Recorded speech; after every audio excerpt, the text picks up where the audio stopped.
Knicks family, what's popping? And here we go. We have 2 hours left into the trade deadline, ladies and gentlemen. And with the Knicks' new hire for president of basketball operations, we're waiting to see what the New York Knicks are going to do. It's anyone's guess up until this moment. Other teams in around the league, they're making some moves. We just hope that the Knicks are going to make the right moves. That's the only thing we can hope right now, is that the Knicks are going to make the right moves. Currently, the New York Knicks and both teams are in L.A., the Los Angeles Lakers and the Los Angeles Clippers. They're in a bidding war for Marcus Morris. Right? To see who's going to come up with Marcus Morris. And look, I don't think there's going to be this just in, ladies and gentlemen. The Golden State Warriors have agreed to trade D'Angelo Russell to Minnesota for a deal that includes Andrew Wiggins, a 2021 protected first-round pick, and a 2022 second-round pick, league sources tell ESPN. This is through Adrian Wojnarowski, ladies and gentlemen. So, D'Angelo Russell is off the board, ladies and gentlemen. It's not something that you have to worry about. He's off the board. He is off the board. For some people, you're glad. For some people, maybe not so much. But bottom line is, he's gone. He's off the board. D'Angelo Russell is now with the Minnesota Timberwolves. So any hope that you had, or any thought that you had, that our new president was going to bring Karl Anthony Towns to New York, you might be mistaken, ladies and gentlemen, because now Karl Anthony Towns has a running mate in D'Angelo Russell, and it just might be one part of that, 2/3 of that triplet that those guys were dreaming about. Just might be 2/3 of that triplet that those guys are dreaming about. So that's a guy that's off the board, ladies and gentlemen. You don't have to worry about it. D'Angelo Russell is not going to be with the New York Knicks. Let's take a look at some of the other things that's happened around the league.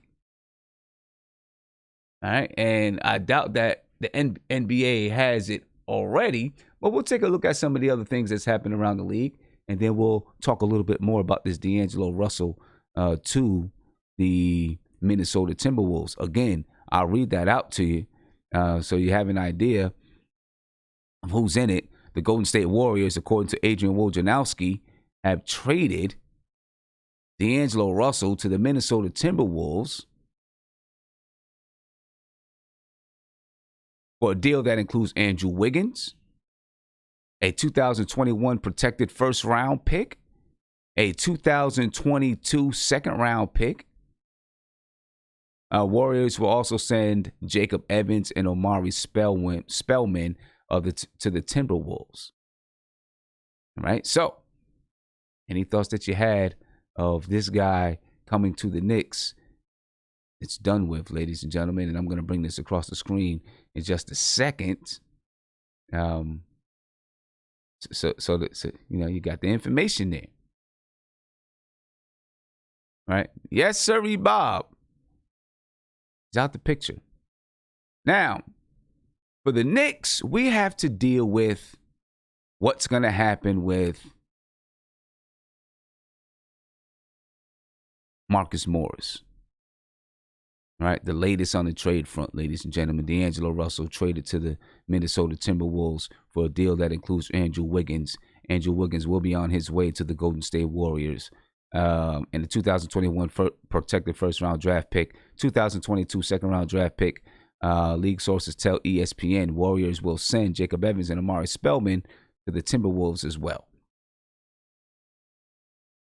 All right, so that's a chip down that you don't have to worry about, ladies and gentlemen. All right, now the Knicks. Where do we go? I don't know how much they were really concerned about D'Angelo Russell. Some more about this trade. The Timberwolves 2021 pick protected to number 3 and becomes unprotected in 2022. Minnesota kept pushing for Russell, who it has wanted since summer free agency, and finally got the point guard imagined to be paired with Karl Anthony Towns. This is per Adrian Wojnarowski. All right, so now there you go. Karl Anthony Towns is probably happy he's got his point guard. All right, he's got his point guard, and we'll go from there, ladies and gentlemen.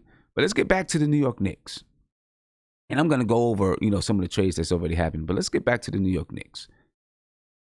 Marcus Morris is out there. There's a bidding war between the Los Angeles Clippers and the Los Angeles Lakers.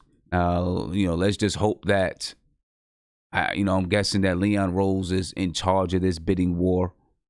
Right? He's going to be the one that's holding it down, doing what he's got to do, pulling his strings. Right, in this bidding war between the Los Angeles Lakers and the New York Knicks. Now, what's being offered? Right, this is just from what I've read, the same things that you've read as to what's being offered for Marcus Morris from these two teams. The Los Angeles Lakers are offering up Kyle Kuzma. I'm not exactly sure what else is going to be in that package, but he's offering up Kyle Kuzma. I am not the biggest fan of Kyle Kuzma. All right, he's a good basketball player. He's okay, but I'm not a big fan of Kyle Kuzma. I'm not just really big on Kyle Kuzma. So it is what it is. Right, the Los Angeles Clippers. The Knicks and a lot of fans want Landry Shamet to be included. Los Angeles Clippers seem to be offering up Mo Harkless, somebody else, and a first-round draft pick. All right, the Knicks want to include Landry Shamet, or however you say his last name. All right. Shamet, he's a three-point shooter. I don't know if he's a point guard, kind of combo guard type of guy, three-point shooter. The Knicks want to add three-point shooting, a young three-point shooting guy to the backcourt, which makes sense, right? We've had trouble all year spreading the floor. In today's NBA, you need players that can spread the floor. It makes sense. All right. I think if the Knicks, if they trade with the Los Angeles Lakers, then they're going to have to take back Danny Green. I'm not exactly sure what Danny Green's contract is like. He may be on a 1-year deal. Let's see if we can check that out real quick. All right. Just to make the money work, the Knicks may have to take on Danny Green. So I'm going to look at the Lakers' salaries right now, and we'll see exactly who has what to offer to the New York Knicks for Marcus Morris, because it's very clear that Marcus Morris is going to be out.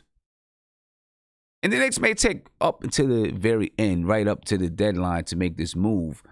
They probably have in mind, okay, this is the lowest we'll take, and they may have already, heard what they want to hear. They're just trying to get more, maybe. I don't know. All right, Danny Green, he makes $14.6 million this year. He makes $15.3 million next year. All right, so if the Knicks were to take on Danny Green, he'd be on the roster this year. He'd be on the roster for next year, which is okay because the Knicks want to free up money for 2021, not exactly 2020. All right, so you'd be taking on that contract. When we talk about Kyle Kuzma makes $1.9 this year. He makes $3.5 next year. And then there's a qualifying offer in 2021-22 for $5.2 million. Not a bad contract. Not a bad contract at all. Right? And it's a controllable contract. So that probably wouldn't be a bad move, and especially if you're bringing back, a first-round draft pick. May not be a bad move. Right, if we're talking about, bringing in Danny Green, Kyle Kuzma, and a first-round draft pick for Marcus Morris. All right, so, we'll see what happens on that front. Again, the Los Angeles Lakers and the Los Angeles Clippers are in a bidding war for Marcus Morris. All right. This just in, Houston, they've traded Jordan Bell to Memphis for Bruno Cabasio. All right. Teams also exchange second-round picks. What else has happened? Today, the Clippers, they traded Derek Walton Jr. to the Atlanta Hawks for cash considerations. And we're going to talk about Miami. We're going to talk about Memphis because those two teams, they kind of shook some things up yesterday as well. All right. But while we're on here, we got about an hour and 45 minutes on here, ladies and gentlemen. We will continue to monitor what's going on with the Knicks and the Los Angeles Lakers and the Los Angeles Clippers. All right. I'm looking forward to you giving me a call. I want to know, what do you think the Knicks need to do during this trade deadline? What do you think the Knicks need to do right now? Me? Look, if you're going to trade Marcus Morris, I'm cool with it. Trade Marcus Morris. But I really don't think the Knicks should be doing anything major. So, the news about D'Angelo Russell going to Minnesota is okay by me. All right. I don't think the Knicks should be doing anything major until Leon Rose is, till he's settled in. All right, till he's settled in. So I don't think the Knicks should be doing anything too major. According to Ian Begley, the Knicks, their approach at the deadline is that they want to keep enough assets post-deadline in case a disgruntled star becomes available on the trade market. That makes sense. That makes a lot of sense. Right? Now, who is that disgruntled star? Who knows? I don't know. Right? But it does make sense that they want to keep enough assets post-deadline in case a disgruntled star becomes available. Now, that can say a lot of things. It can say that, they're planning on moving some assets so that they can, bring in and upgrade the talent. It could also say that they are, not going to move anything at all, right? So I guess they're gonna be looking at the entire scope and landscape of everything that's happening, and where they can fit in, right? But don't expect any kind of star. All right? We got Worldwide West, our Worldwide West on the lines. All right, let's talk to our Worldwide West. What's poppin', man? You're on live with How you feeling today? Worldwide West calling out of Long Island. I thought I was going to have to change my name for a second because the Knicks, there's a possible Knicks hire. Yeah, right. Yeah, I know, man. I'm feeling good, though. How you feel? I mean, listen, I don't know about the hire. I really did. We had a discussion the other night. I wanted to have somebody who had a little bit more experience, right? Yeah. Obviously, that didn't happen. I literally just got out of class, and I wasn't able to answer my phone or text. So I just, seen the notification, and I'm like, let me see what Sim talking about. So I'm just literally right now finding out about us hiring Leon Rose, is his name? Leon Rose. Yep, CAA agent. Yeah, man, I don't know a thing about him. I'm not going to start with no negativity because that's the last thing we need in New York, but I don't know how to feel about it. And such a quick hire in the middle of the season, was it absolutely necessary at this point? Like, did you do your due diligence to get the best guy for the job, or did you just say, all right, this is what the Lakers are doing, let's get an agent because he's connected? Like, to me, just on the surface, this kind of shows me that Dolan is not really interested on a rebuild, a traditional rebuild. And you hear guys say that, you can't rebuild in New York, but every freaking, media outlet that counts to me, as far as Nothing But Knicks, Knicks Fan TV, so on and so forth, all the fans calling up, we're all ready for a rebuild, you know. But Right. Dolan is not a rebuild kind of guy, and him hiring an agent who's already connected, it seems like they're just going to still try and go the free agency route again, you know. But this time they're like, all right, now we got an agent behind us. Like, I don't know. That's my interpretation of it. And I don't know if we can do a quick fix, because the quick fix has been the model for the past 20 years, and it seems like they're going to go in that direction again. Like, I don't want to come off negative, but, I mean, I just feel a little bit wary about this decision, being that it was made so hastily. How could you possibly have done a thorough search? You know, I'm sure he was, in his mind, he was already looking for candidates since a month ago. You know, he already knew he was going to fire Mills. I don't know if you heard about his alleged burner account, but he was like, you know, somebody was, you know, disparaging Steve Mills on this account that they're saying that is linked to Dolan. I don't know if it's true or not. But I don't know. I'm just I'm a little bit confused with the decision, how hastily it was made, and how lack of you know, a thorough decision I feel it was.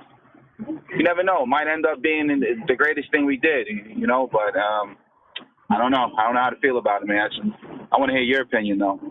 Yeah, I mean, I don't know, man. I'm not sure how to feel about it either. You know what I'm saying?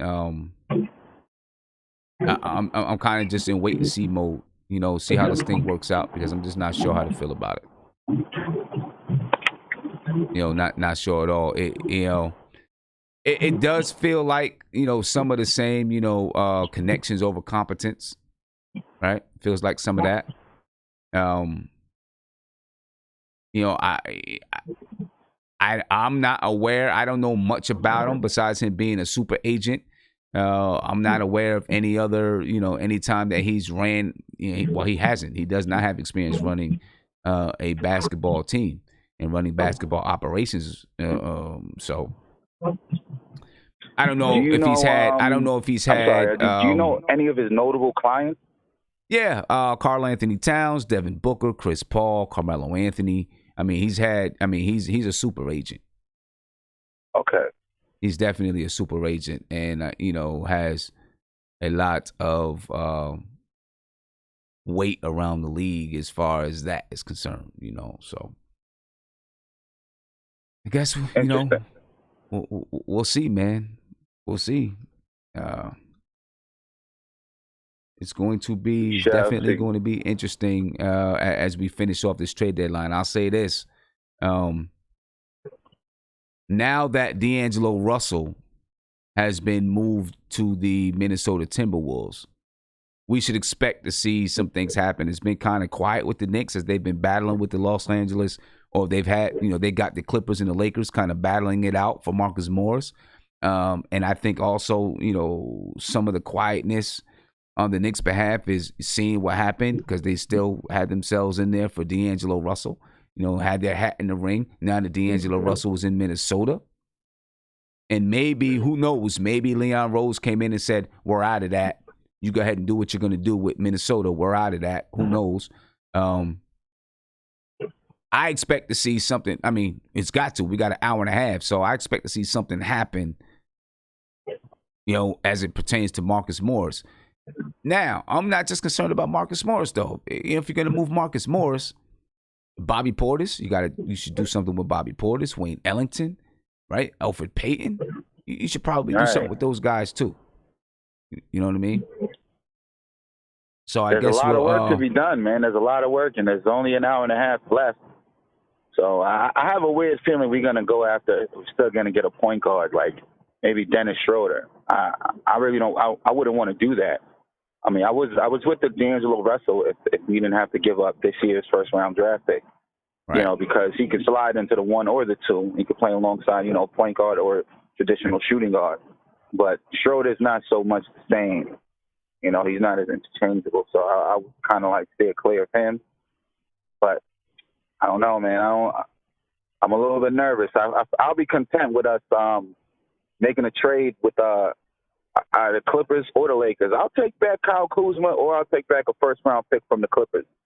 You know what I mean? And to be honest with you, I might be leaning towards the Kyle Kuzma because, you know, you don't know what you're getting with the first round draft pick, a late first round pick, and you hope to get a player like Kyle Kuzma.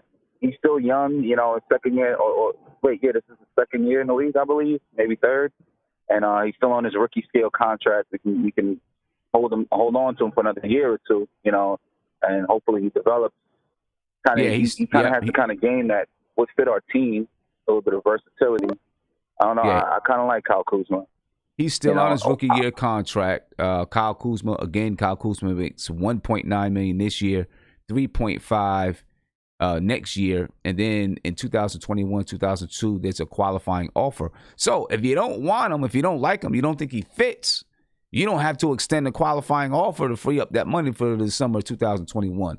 If the Knicks get Kyle Kuzma, there would be, you'd have to also look at, I think they said Danny Green would have to be included, or someone like Danny Green would have to be included in order to make the salary work, which means someone else would probably be included, maybe a Dennis Smith Jr. or I heard somewhere that the Lakers are interested in Mitchell Robinson as well, and I don't want to see Mitchell Robinson move anywhere. Yeah, I'm sure every team's interested in Mitchell Robinson. Right. They're not getting him. Like, we can't make those silly moves.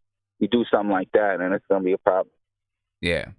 So, a lot going on, man. A lot to unpack, a lot to unravel. We got about an hour and a half until this whole thing, really settles in, Are you going to jump back on tonight after the smoke clears?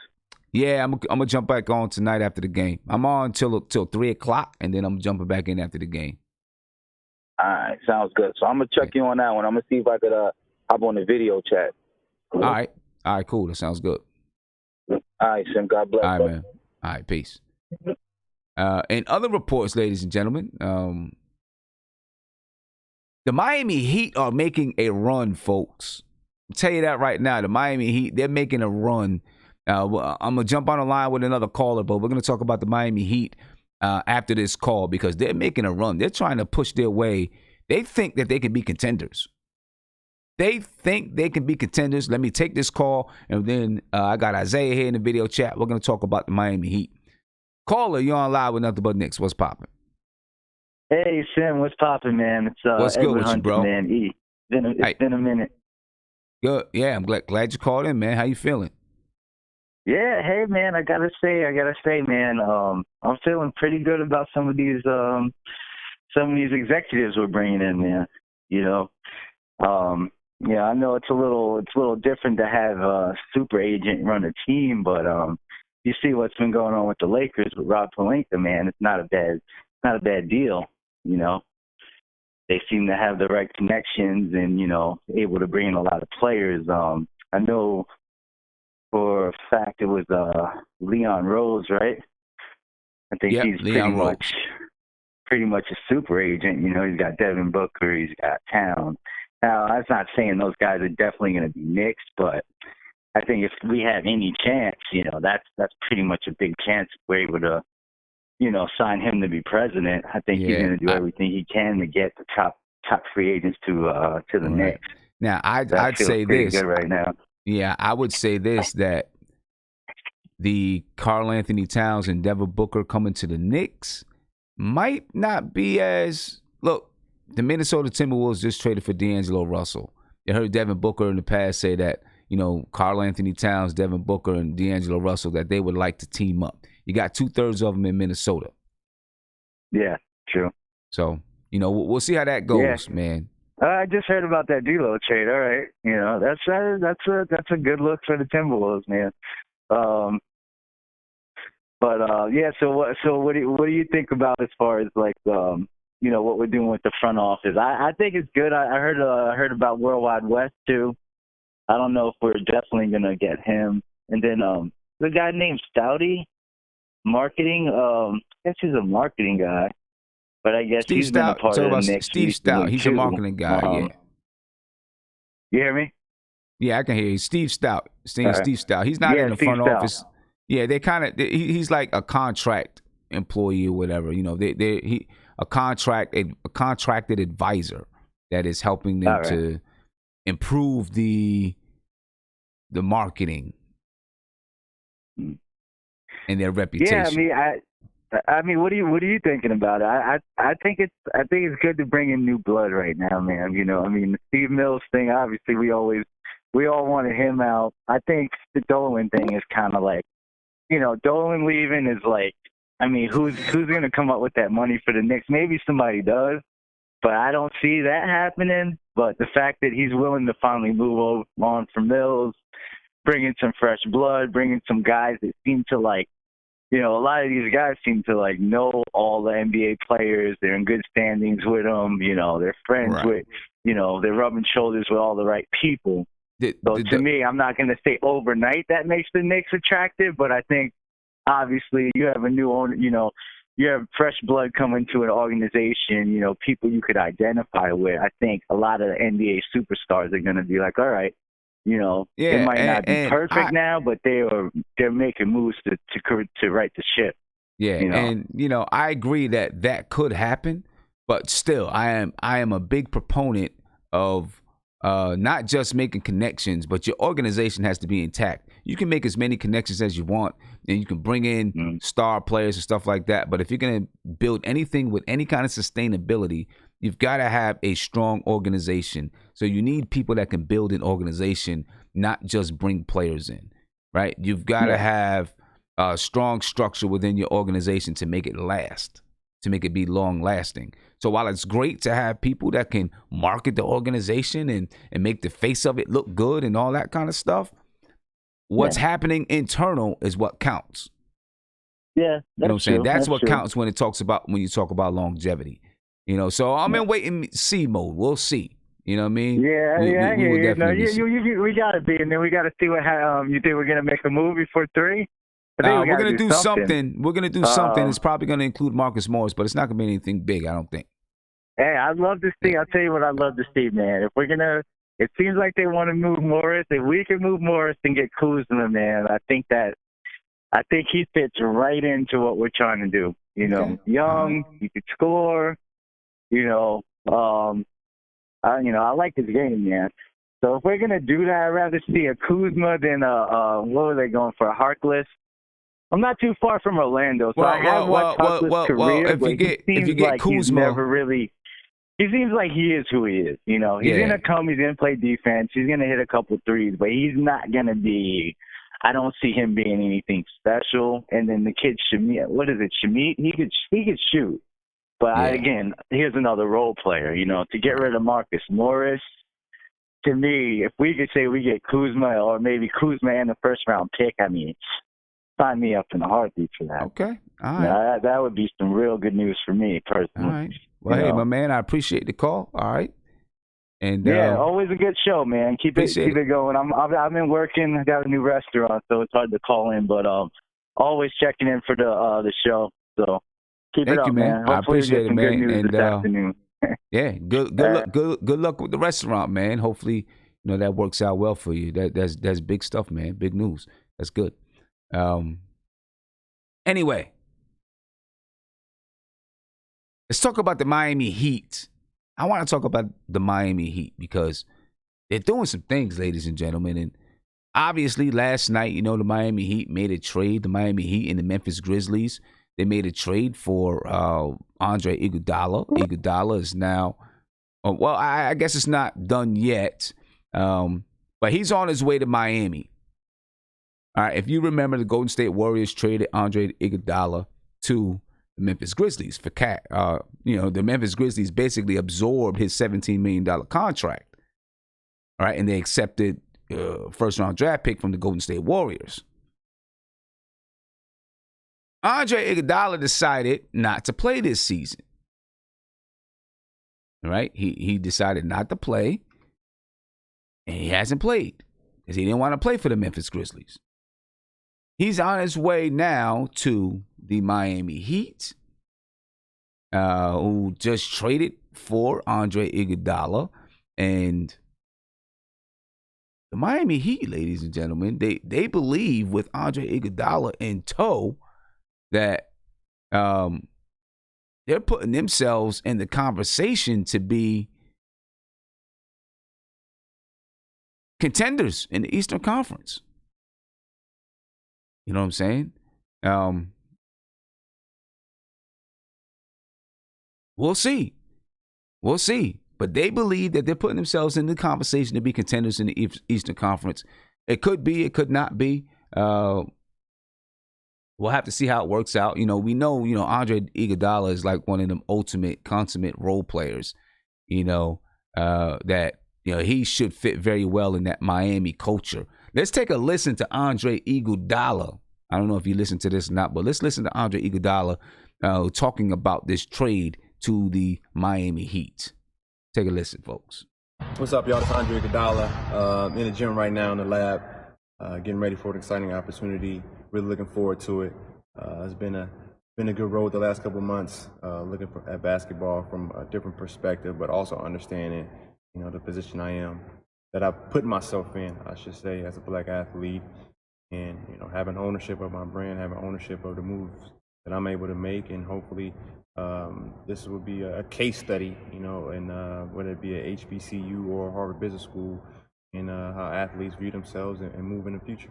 Talking about going to the Heat and joining Jimmy Butler. Yeah, I'm really excited about that. Jimmy Butler, obviously proven as one of those guys who he's looked at as different, but very well respected in terms of the passion and the hard work that he brings to the game.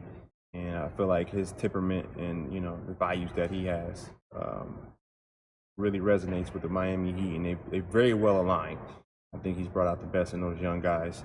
And those are some of the guys I'm really excited about as well, because I feel like I can make a most impact with those guys. And my big man, Bam, I'm really looking forward to playing with him. I've been hearing about him the last couple of years from a friend down in Miami, so helping him get better, really excited about that opportunity. And lastly, just how excited are you just to be back on the court, and how good can the Heat be? Yeah, excited to get back out there. Sometimes you get to training too much. You're like, what's the inroad? You're training for no reason, but all the hard work I put in while off, I didn't have to. I could have relaxed, but still put the hard work in on the court, and ready, excited to show and prove on the court. Anything to say to Miami fans?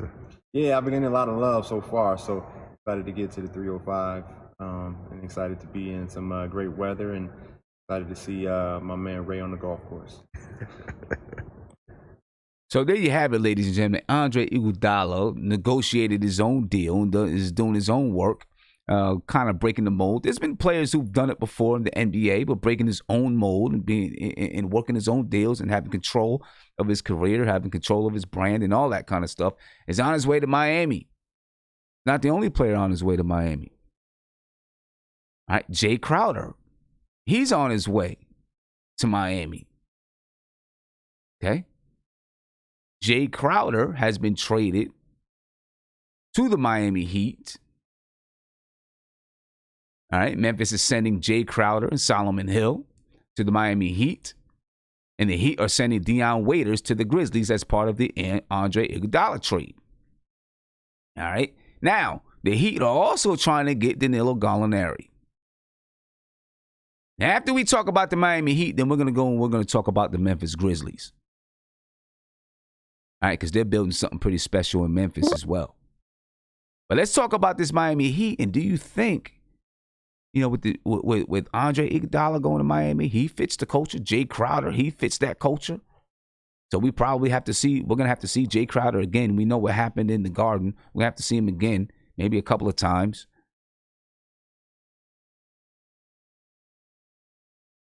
Does this make Miami a contender in the Eastern Conference? That's what I want to hear from you guys. All right. So let me get to the guys that's in the video chat. I want to find out from you guys. Does this trade make Miami a contender in the Eastern Conference, man? Isaiah, I'm coming to you, bro, since you were the first one in here. All right. What's up, man? Miami, the Miami Heat, man, they're making some moves. Are you kidding me, Sim? Sim, you know what I'm thinking about today, Sim? And it's going to correlate to the Knicks, man. Sometimes you would wish that you can't blame James Dolan for this. This was his father. You wish that, they would have reconciled and made Pat Riley just have all the power in New York, because this dude just, he gets his guys, man. He gets those great grind, those workhorse players that don't complain, that don't have egos, that, just come in and play Miami basketball. I I'm gonna be real with you, Sim. If they would have got Gallo, I would have said, man, this is gonna go to the finals.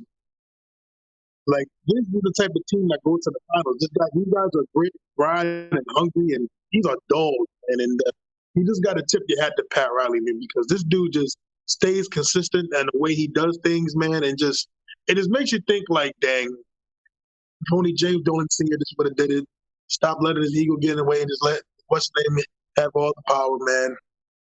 Because the way he just set up this Miami team, oh man, Sim, it gives me chills. It's just how he just establishes his will on the team, his fingerprint on the team, you know? Right. And listen, this is a team without any super duper stars like a LeBron or Dwayne Wade. You got Jimmy Butler, but they're going to be deep. They're going to have, some guys that can really, bang you around and those type of things. They're going to play hard. They're going to come at you. I don't believe that it makes them if they get Danilo Gallinari, I don't believe it makes them a contender in the Eastern Conference. That's me. Now, they can score the basketball. We know that. Right? They got that Miami Heat culture down there. I don't think that it makes them. I still don't think that they're going to be able to contend with the Milwaukee Bucks when it comes down to a 7-game series. Hey, Steph, I disagree the Toronto with you, Raptors I disagree with you. All right, hold 1 second. The Toronto Raptors, they're still very good. They've won 12 in a row. You know what I mean? I just don't think that is going to make them a contender. I don't. But go ahead. Tell me why. I disagree with you, man, because these are the type of teams that, you know what, will shock people. And, because they have the perimeter shooting. No disrespect to the Bucks, but the thing that stopped the Bucks, man, is just pack the paint. Because I love Giannis. I think Giannis is, of course, he's a super duper star. But, man, we saw it last year, man, when you pack the paint and you just have to trust guys like Brook Lopez and Eric Bledsoe and Middleton. They just don't show up, man, and that's going to be the key. Is that, you know what, packing the paint and just let them shoot. I think with Miami has the defense and the grind to actually do it in the three-point shooting and to actually score the ball on Milwaukee. So I do think they're a contender. I really do. They can honestly go to the finals. I really believe it. Okay. I feel like this year that packing the paint it may not work as well against the Milwaukee Bucks. We tried to pack the paint and Giannis did what? Start knocking down a few that's threes. Regular season though, Sim. I get that. I get that. But regular season also is practice for the playoffs, right? That's where you're preparing. That's where you're setting up your strategy and you're doing different things. At the end of the day, though, even I think you would agree with this. You still pack the paint because you fear him. You fear him in the paint more than you fear him shooting. Yeah, I agree. But I think that he's more confident shooting that three. He's shooting about 34% from the 3-point line this season. And you got, and look, those guys are a little bit more comfortable playing together. You know what I'm saying? I mean, listen, they were a young team. So for them to go out, and not make it to the finals last year, to me, it's understandable. They're a young team that's growing and coming together. They got Eric Bledsoe last year. They got another year under their belt. They're 43-7. I don't see the Miami Heat being able to put together enough to beat them because they got the one guy that is almost unstoppable. And when it comes down to it, I think that, I know last year people are going to point to last year, but last year is not this year, right? That's why you got the offseason so you can train and you can develop. We'll see. I don't think it's going to make them a contender in the Eastern Conference. I think it make them really good. I don't see them taking out the Milwaukee Bucks, but clearly, because not only did Andre Iguodala get himself traded to the Miami Heat, but they extended him so that he has, he's got a 2-year deal. So I'm not gonna lie though, Sam. That's the only thing I didn't agree with of giving Andre Iguodala $15 million. That was ridiculous. That's the only thing I didn't agree with Pat Riley. That was way too much money. Well, Pat Riley feels that they're going for it. They're going for a championship. So, when you feel like you're going for a championship, you get your guy. I'm going to say this. Pat Riley has a track record and a history. I will trust him. I'm not going to trust that they're going to win a championship, but I'll trust them. Hey, Sim, before you go to somebody else, I did see an update with Marcus Morris about that the Clippers are really, really looking into him, and they said they're going to give him a first round pick and 2 young players. But they did make it clear that Landry Shamet is off the table. They made that very clear. Yeah. So this is all right. So we're gonna get to this. This is Shams, and I'm gonna come around to Nate, and then I'm gonna get to Ernesto. Shams has reported, and let me get to it real quick, that the Clippers and Knicks are seriously engaged in talks that would send Marcus Morris to the Clippers. The league sources tell The Athletic. 2 young players potentially involved to New York. The Clippers, Mfiondu, Cabagnelli, and Terrence Mann. Yeah, so, of course it's snowing. So we will, and that was my man Andy talking behind me. Excuse me for that, or excuse Andy for that, or it happens sometimes. So that's that's right now. That's on the trade front for Marcus Morris, ladies and gentlemen. This is Shams again. He is reporting that, and I'm going to get this to you. He's reporting that the Clippers and the Knicks are in serious talks, seriously engaged in talks. Want to make sure I have Shams quoted correctly. All right, that will send Marcus Morris to the Los Angeles Clippers. All right, so it looks like, ladies and gentlemen, we are going to get what we asked for, or what most fans asked for, and Marcus Morris being traded, and then we'll see what happens from there. If this trade goes down, then you still got some time, right? There's still plenty of time for things to happen. No, not plenty of time. You got about an hour and 15 minutes. I would say that the Knicks are probably still working, working the lines, working the horn, trying to get some things done. Trying to get some things done for not only just Marcus Morris, but, whoever else they feel like they want to trade and get up out of here. All right. So I'm going to bring this up so you can see it. All right. This is from Shams. Bring this over here real quick. There you go. Again, the Clippers and Knicks are seriously engaged in talks that would send Marcus Morris to the Clippers. 2 young players potentially involved to New York. The Clippers, Cabagnelli and Terrence Mann. You know how I am with pronouncing these names, ladies and gentlemen. So there we go. We're watching it. We'll keep watching it. Let's continue. I want to hear what some of these other guys think about the Miami Heat, and if they are contenders. All right, Ernesto, I'm coming to you, Ernesto. I want to know what you think about it, man. What's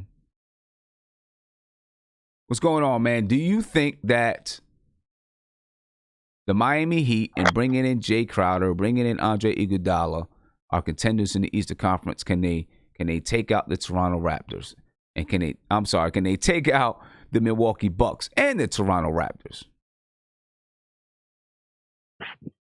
Well, it's gonna be a good series, but Milwaukee's definitely coming out of the West, man. You know that. Nobody's topping Milwaukee. You mean out of the East? That boy Giannis is on a mission, man. That's it. He's gonna go Kobe Bryant, man, in the playoffs. All right. So what do you think? Where does this put Miami? Where does this put Miami?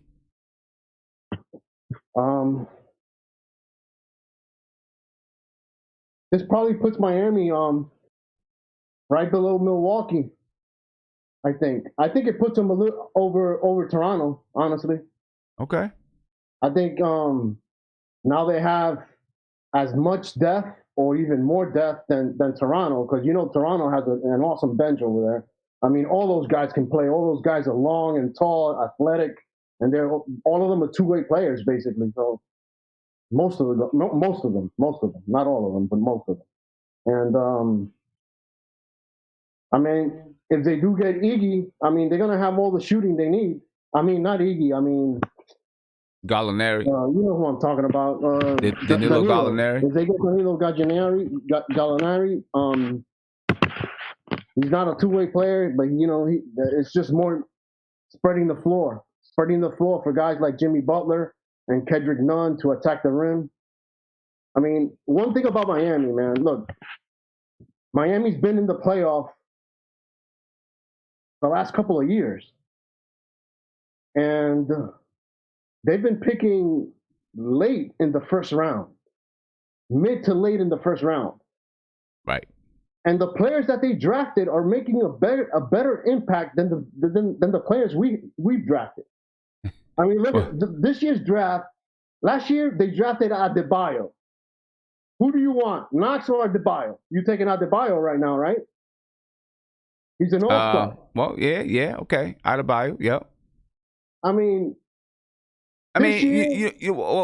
part of that, a lot of that comes down to the culture of the two teams. In my opinion, a lot of it comes down to the culture, and what the Miami Heat stands for. You know what I'm saying? To me, look, I'm going to be honest. I was expecting us this year to be as good a team as the Heat. To be honest, now I'm going to be honest. I'm gonna say it like, you know, the way I saw it from the beginning of the year. I thought those two teams were going to be like neck and neck battling for an 8th seed, to be honest with you. I didn't think that nobody expected this from the Heat. Actually, I thought the Miami Heat was going to be a top 4 team. I did. You did? I did. And there were a lot of people asking me why. And basically, I thought it because Jimmy Butler, I felt, fit perfectly into the culture there in Miami. And, you know, it was going to be a perfect fit. And that's just what I thought. And I thought that, you know, it was going to make them I looked at, you know, what they did the previous season, last season, and I thought it would make them a top 4 team in the Eastern Conference. You can go check the track record too. I did. I said it plenty of times that I thought Miami was going to be up there. I thought they were going to definitely be in the playoffs. You know, so. Well, you gotta. Yeah. I mean, you gotta give it to the Miami Heat, their scouting department, man, because they came away with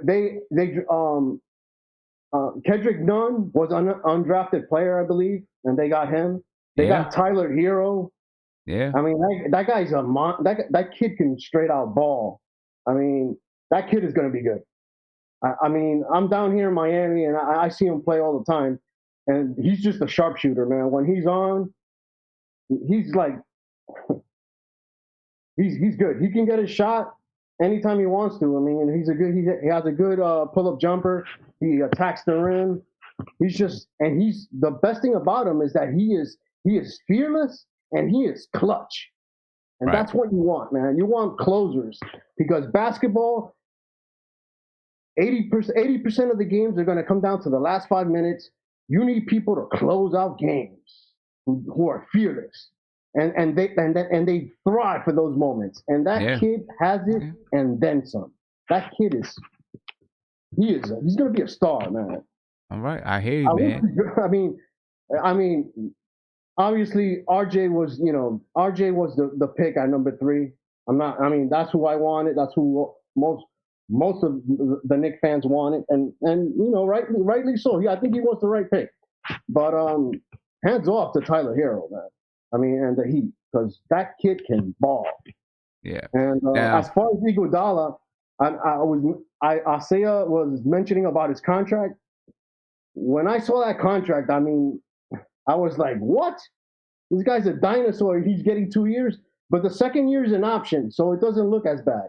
Right. And listen, I mean, you know, he comes off the book after next year. Right. And listen, Pat Riley, you know, he feels like the Miami Heat can make a run at it. So now let's talk about the Memphis Grizzlies, and we can, you know, we can kind of mix it in there. All right. Because they received in the trade, and I'm going to bring this back over. All right. The Memphis Grizzlies received Justice Winslow and Deion Waiters. Okay. Again, the Miami Heat received Andre Iguodala, Jay Crowder, Solomon Hill, and the Grizzlies, they received Justice Winslow and Deion Waiters. The Memphis Grizzlies, man, they're building the type of something similar to Miami, right? And the type of players, young players that they're bringing in. Miami's a little bit older, but they're bringing in young players that can get after it. They got a ways to go on a defensive end, but they got a nice young group over there in Memphis right now. What do you think about them after this trade? Oh, for sure. Memphis, along with the Pelicans, Memphis and New Orleans, to me, have the best, youngest talent in the league. Absolutely. Now they added players who are going to contribute to the team, because Iguodala, he wasn't even playing for them. He was. I mean, I don't know if Minnesota wasn't paying him, because obviously, I mean, if you're good to go and you're not injured and you can play, and you're just sitting out because you don't want to be there, I don't know if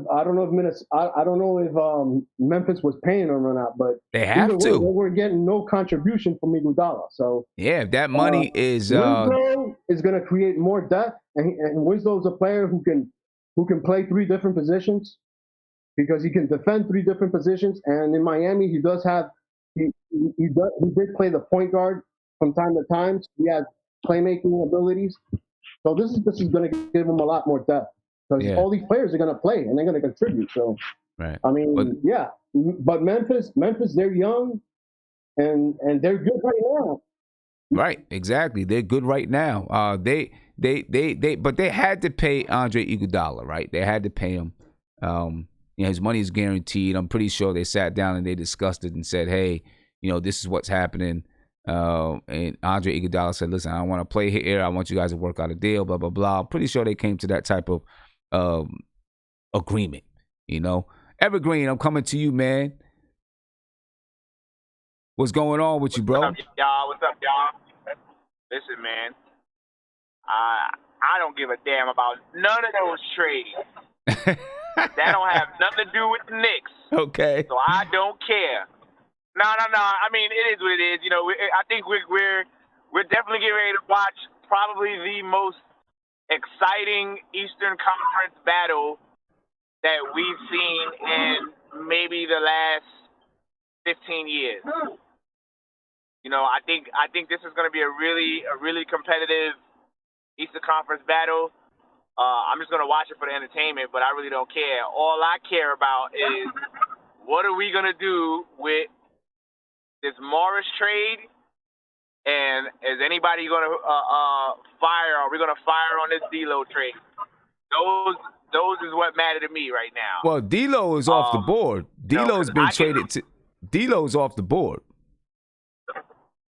Oh, so I'm just not. So you got to fill me in. D'Lo's off the board. Where's He's off the board. He got traded to the. D'Lo got traded to the Minnesota Timberwolves. Oh wow. He's gone. Okay, that's not even there. Okay, great. So I'm cool with that. So now, what are we doing with Bobby? What are we doing with ISO? What are we doing with Frank? What are we doing with Knox? Was there any other deals that were on the table that people were looking at? Because if that's the case, then I'm definitely willing to fire on Marcus Morris getting traded and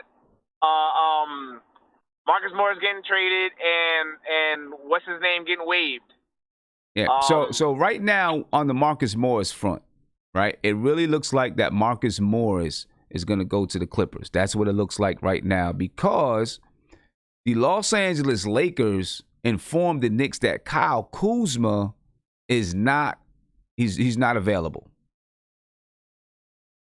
All right. Okay. So the Knicks, if they were going to trade with the Lakers, they wanted Kyle Kuzma. The Lakers informed the Knicks that Kyle Kuzma is not available. So now it's the Knicks and the Clippers. All right, it's the Knicks and the Clippers. According to Ian Begley, I'm gonna read this out. I'm gonna get this over so you guys can see it. All right, but according to Ian Begley,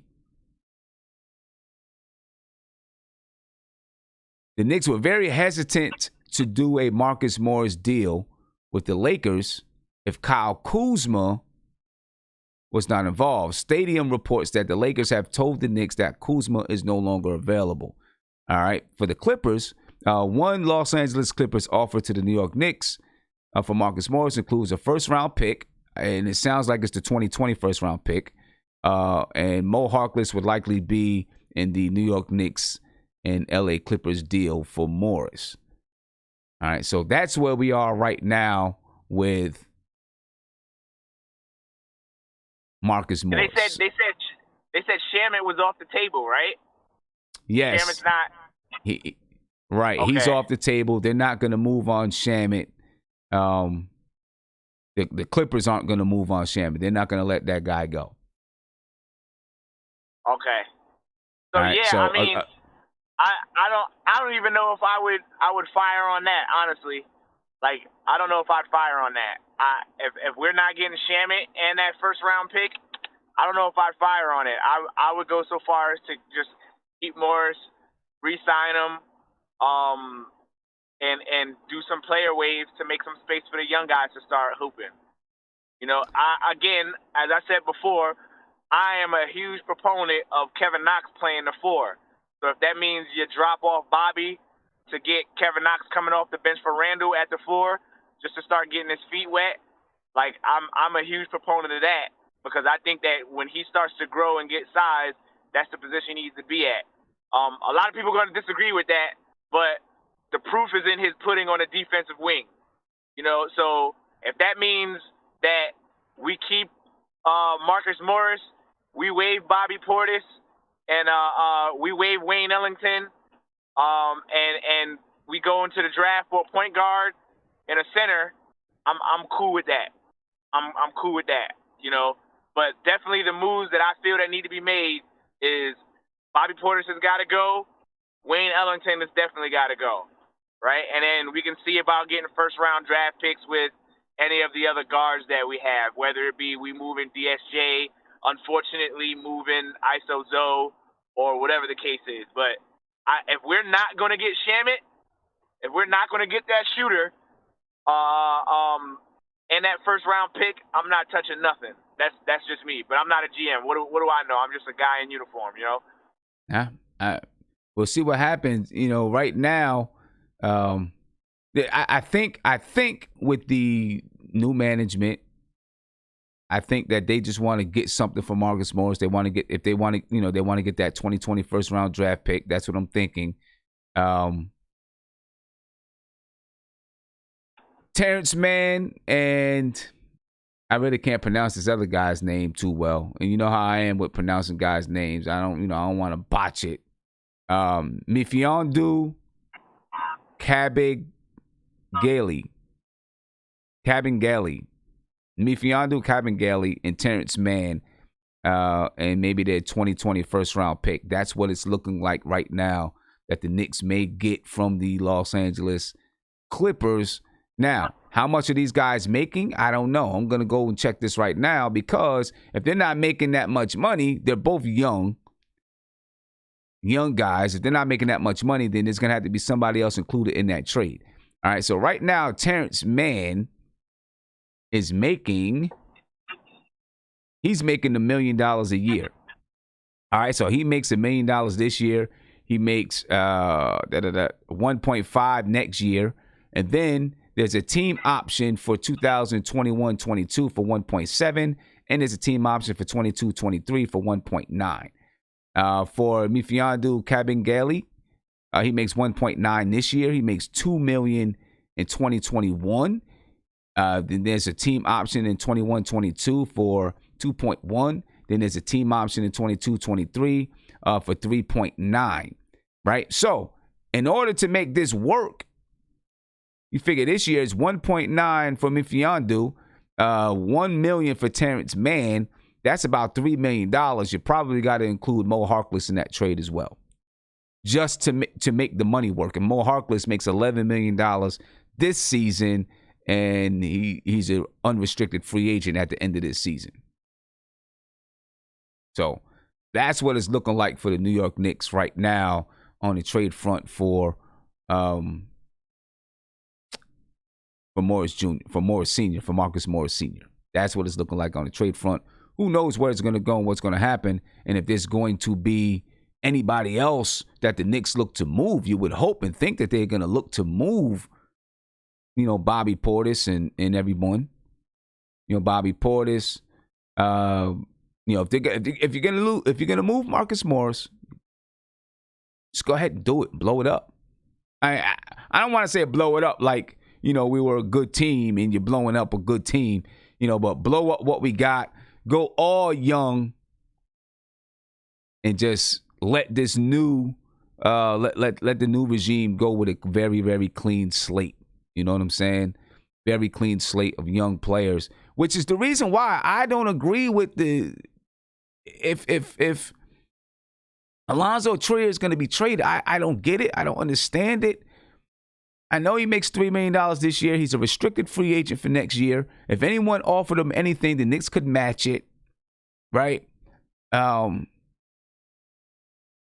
You could, I don't know how much other people would offer for Alonzo Trier in the summer, but the Knicks could not offer him everything, release him, and then still sign him for, whatever they think that he's worth. What the reports are saying is that for Alonzo Trier, they want Alonzo Trier to be able to play, go somewhere where he can play. Well, why not just let him play here? That doesn't make sense to me. We'll see what happens with Leon Rose. Listen, Alonzo Trier is now managed by Rich Paul, who is with Clutch Sports. Rich Paul has a good relationship with CAA. Leon Rose comes from CAA. So maybe that'll mean something in keeping Alonzo Trier in New York. You know what I'm saying? And letting Alonzo Trier, we'll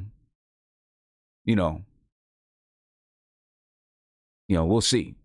We'll see. We will see. So, we'll see what happens with this Marcus Morris thing coming up, man. Nate, I'm coming to you, bro.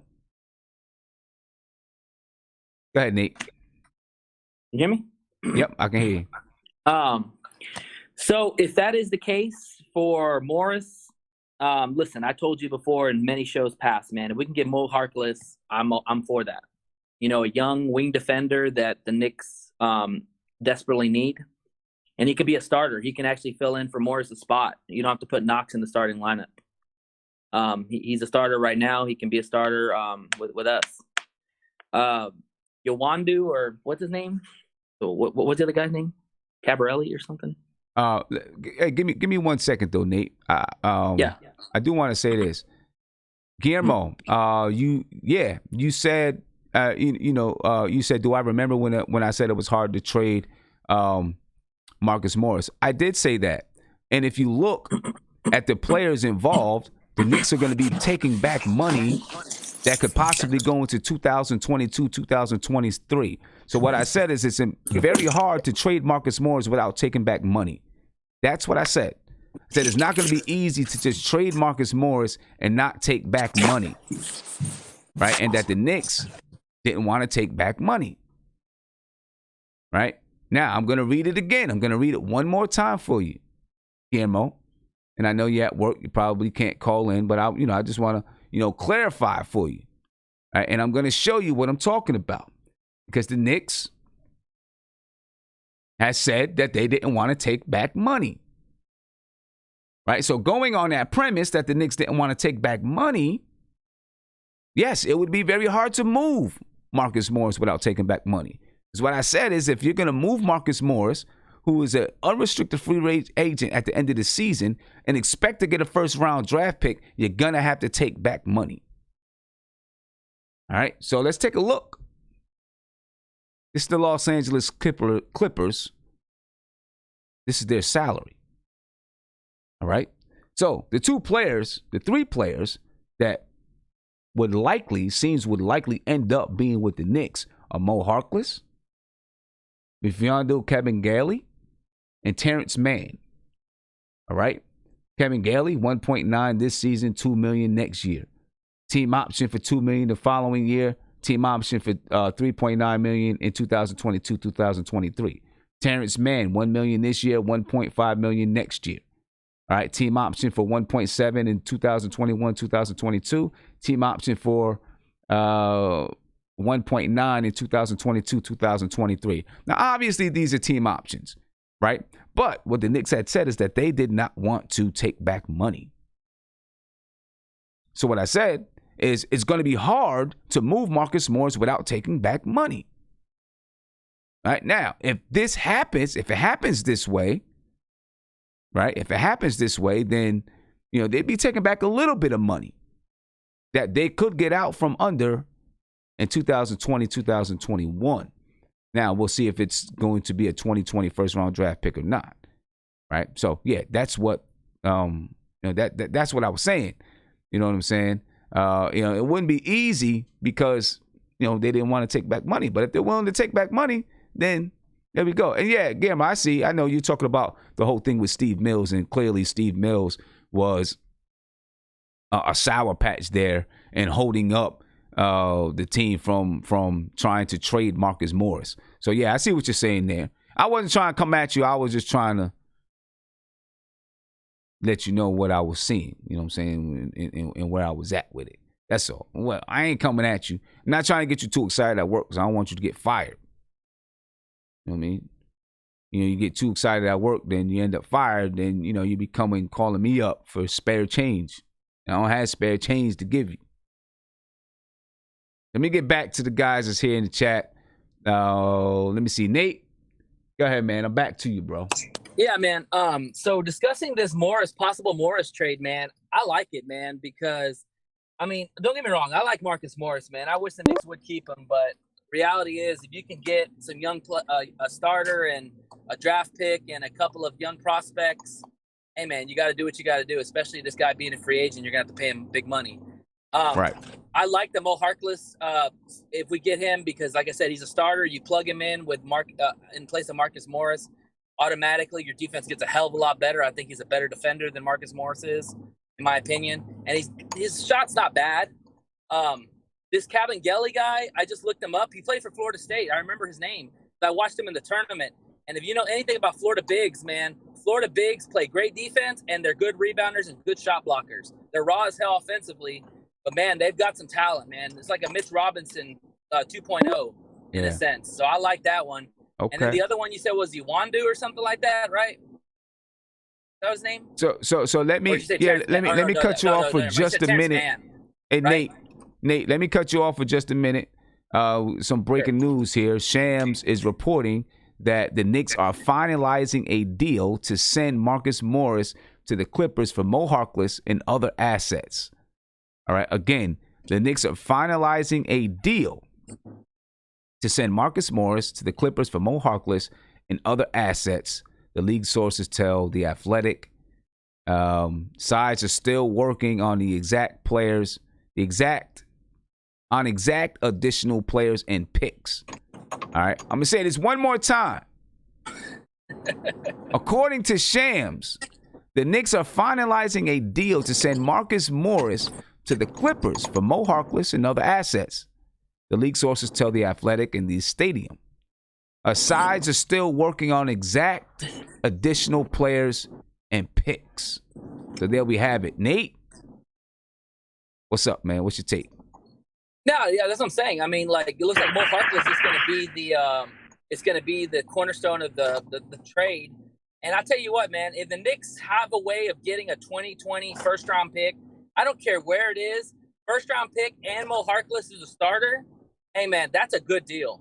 I don't know where you can find a better deal for Marcus Morris's value at that thing. And whoever else we throw in is just an added bonus. If it is that Cabangeli guy, like I told you, man, we could use another young big, and he's like a Mitch Robinson type, He's a big guy, shot blocker. I watched a lot of his game in the tournaments when he played in college at Florida State. And Florida State bigs are always the same. They're always really athletic, real raw offensively, but they can rebound, they can shot block. So I'm all for it, man. If it lands as Mo Harkless in a first-round draft pick, I don't know if it's going to land as a first-round draft pick.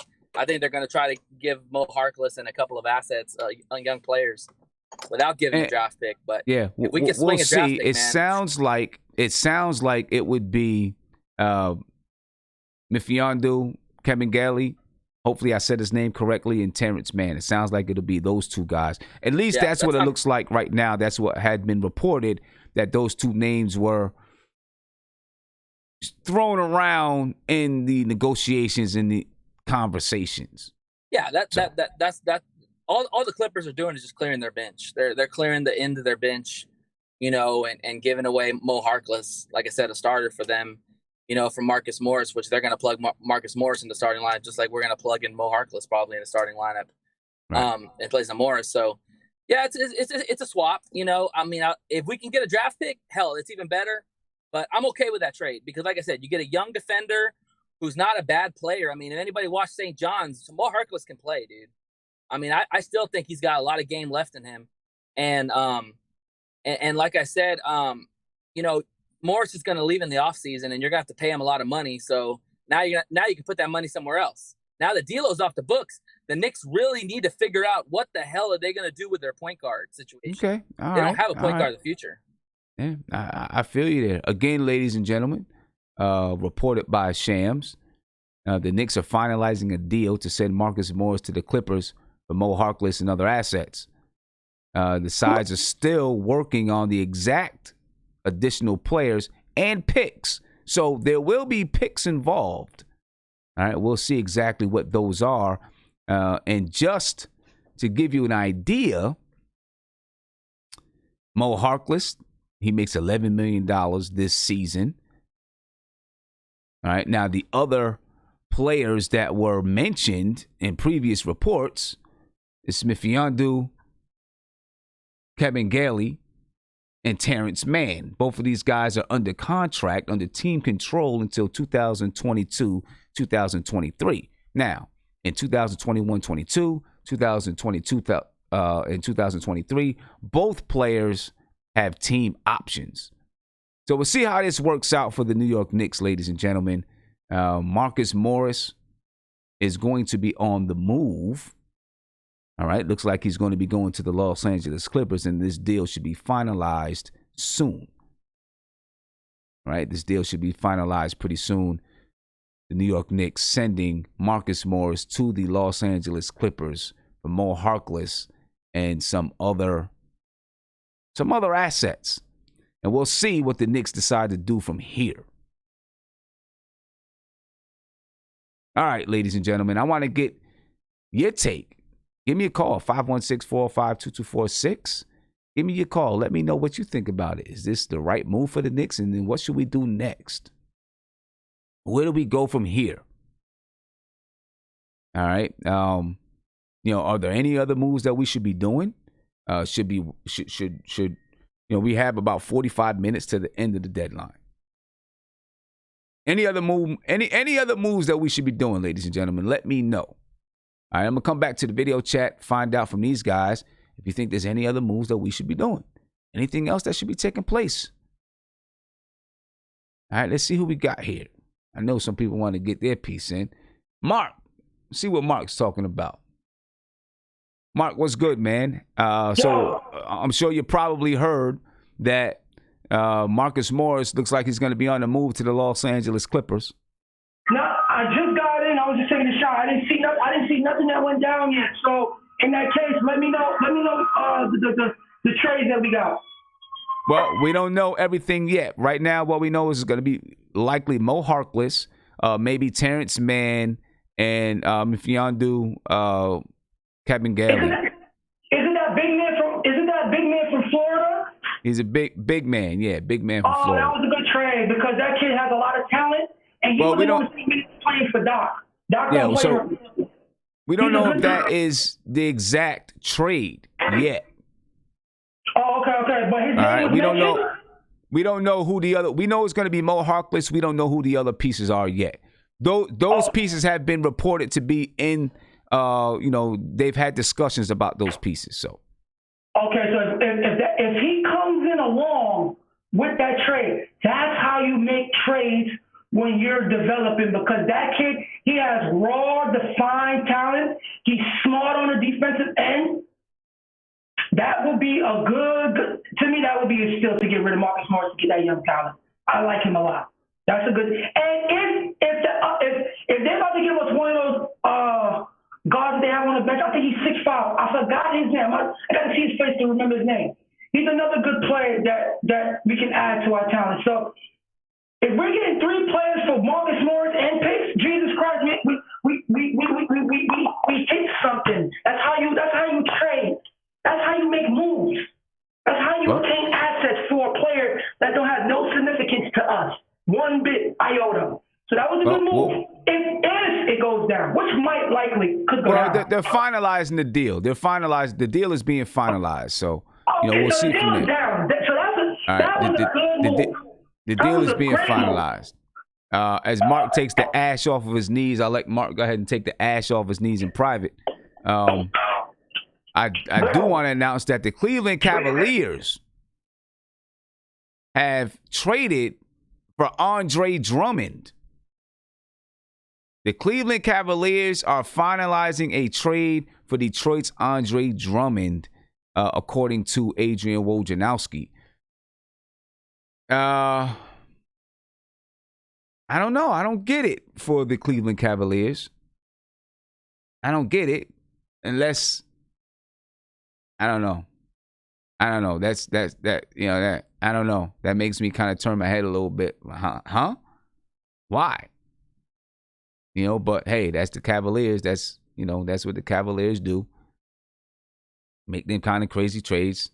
I don't understand that one. I just report it real quick and move past it, and we'll talk about if anything else comes of it. But again, reported by Adrian Wojnarowski, Cleveland is finalizing a trade for Detroit's Andre Drummond. The league sources tell ESPN. Cleveland Cavaliers are finalizing a trade for Andre Drummond.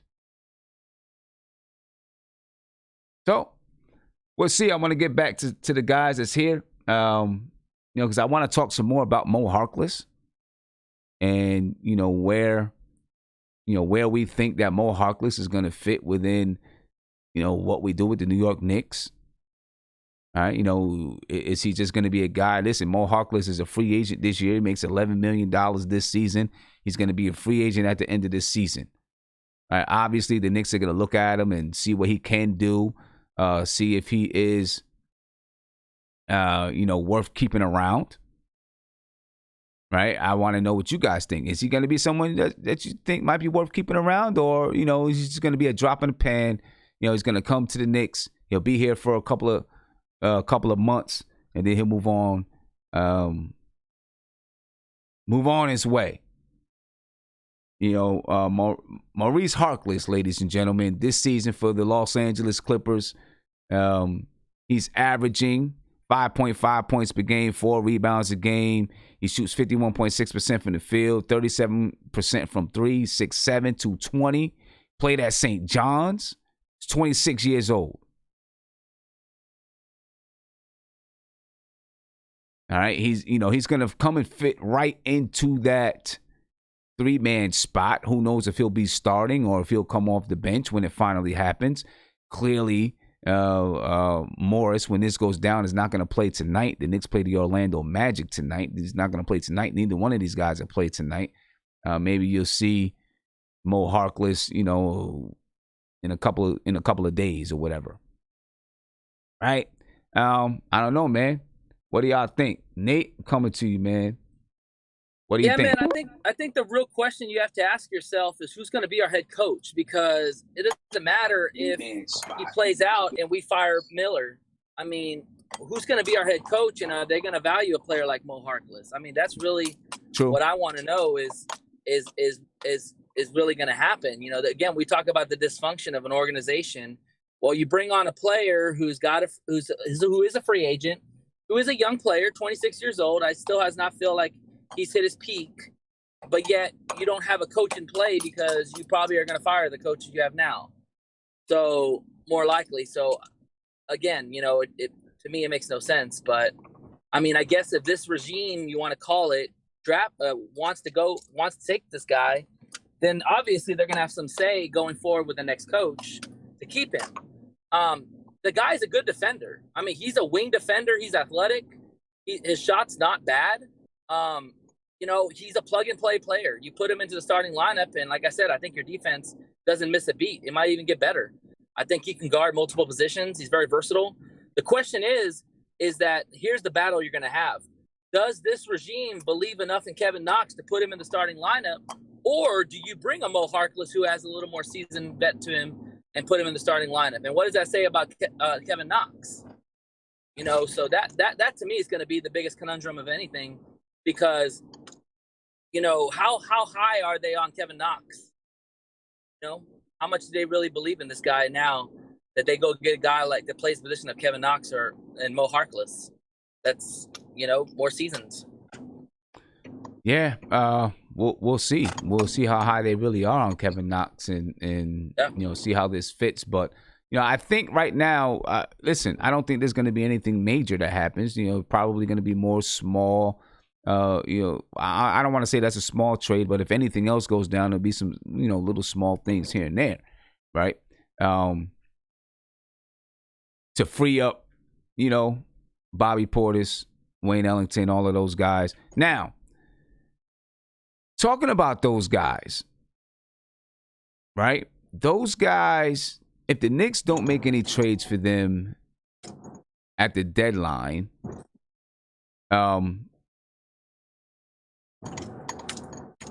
you can waive them to make room for the young guys to play. You can always do that, right?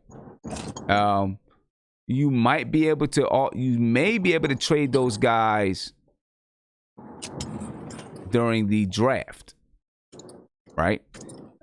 So like Ian Begley said, you know, the Knicks, they want to hold on to some assets after the trade deadline. So, you know, just in case there's a disgruntled star in the summer. Right.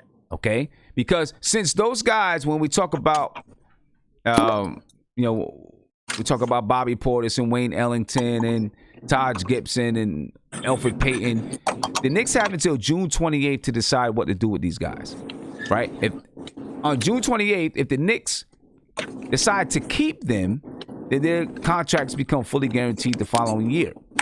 If the Knicks decide to waive them by June 28th, then they have to give those guys $1 million and those guys will be on their way.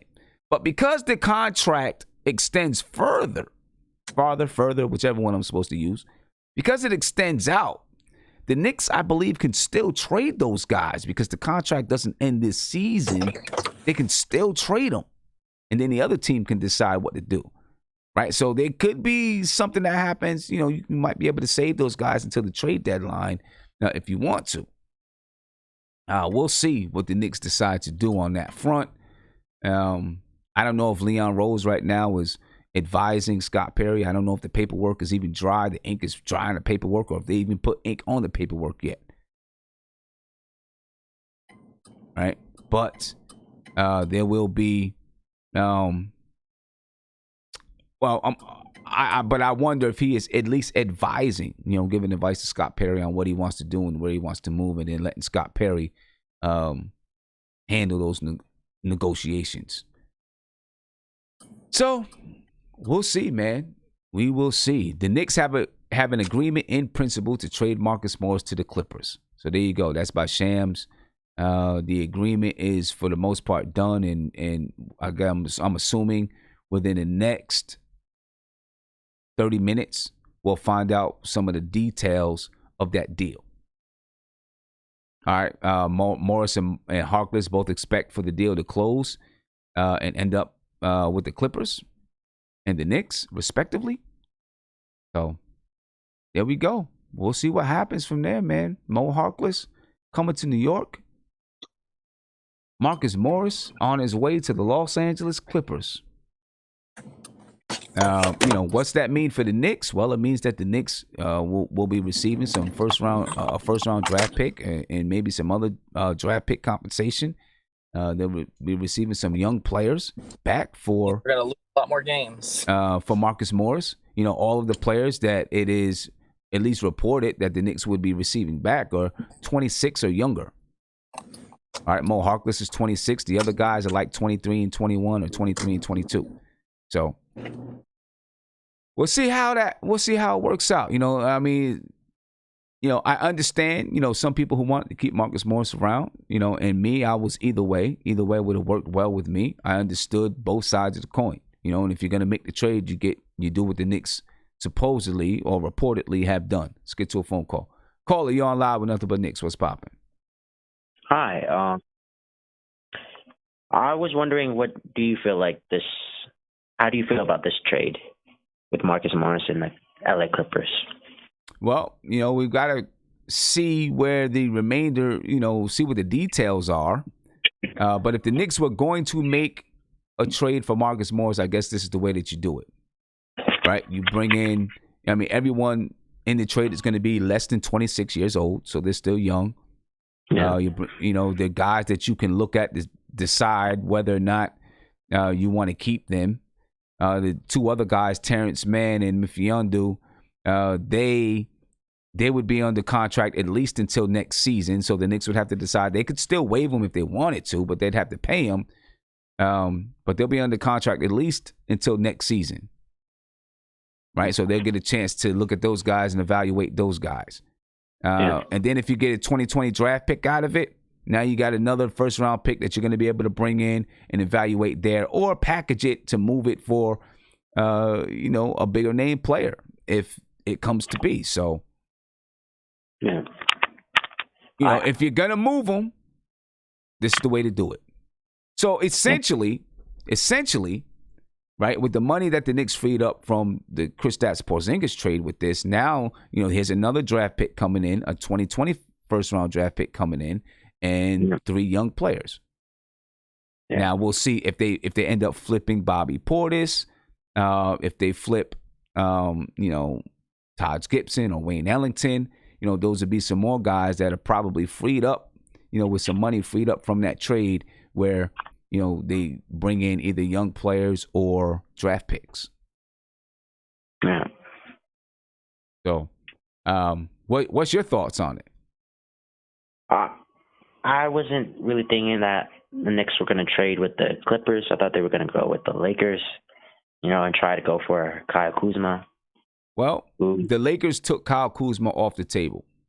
Oh, they did? Yeah, they took him off. They said they weren't. The Knicks wanted Kyle Kuzma. They took him off the table. They said no. If that was the case, then I wouldn't have gone with LA. I might have gone with this trade, but I felt like if there was a trade to be, I would have wanted to go after Kyle Kuzma and the LA Lakers to see what we could get out of that. And well, doesn't look like that's going to happen. The Lakers took Kyle Kuzma out of it, so the Knicks went ahead and started hammering down things with the Los Angeles Clippers, and it looks like this is going to be finalized. Now, I want to say this, and my man, thank you for the call. I appreciate it. All right. Yeah. It looks like Mo Harkless, maybe, I don't want to say it looks like, reports from John Hollinger that Mo Harkless may not stay in New York. Mo Harkless may be on the move, ladies and gentlemen. All right. John Hollinger, who is a columnist from The Athletic, is reporting the following.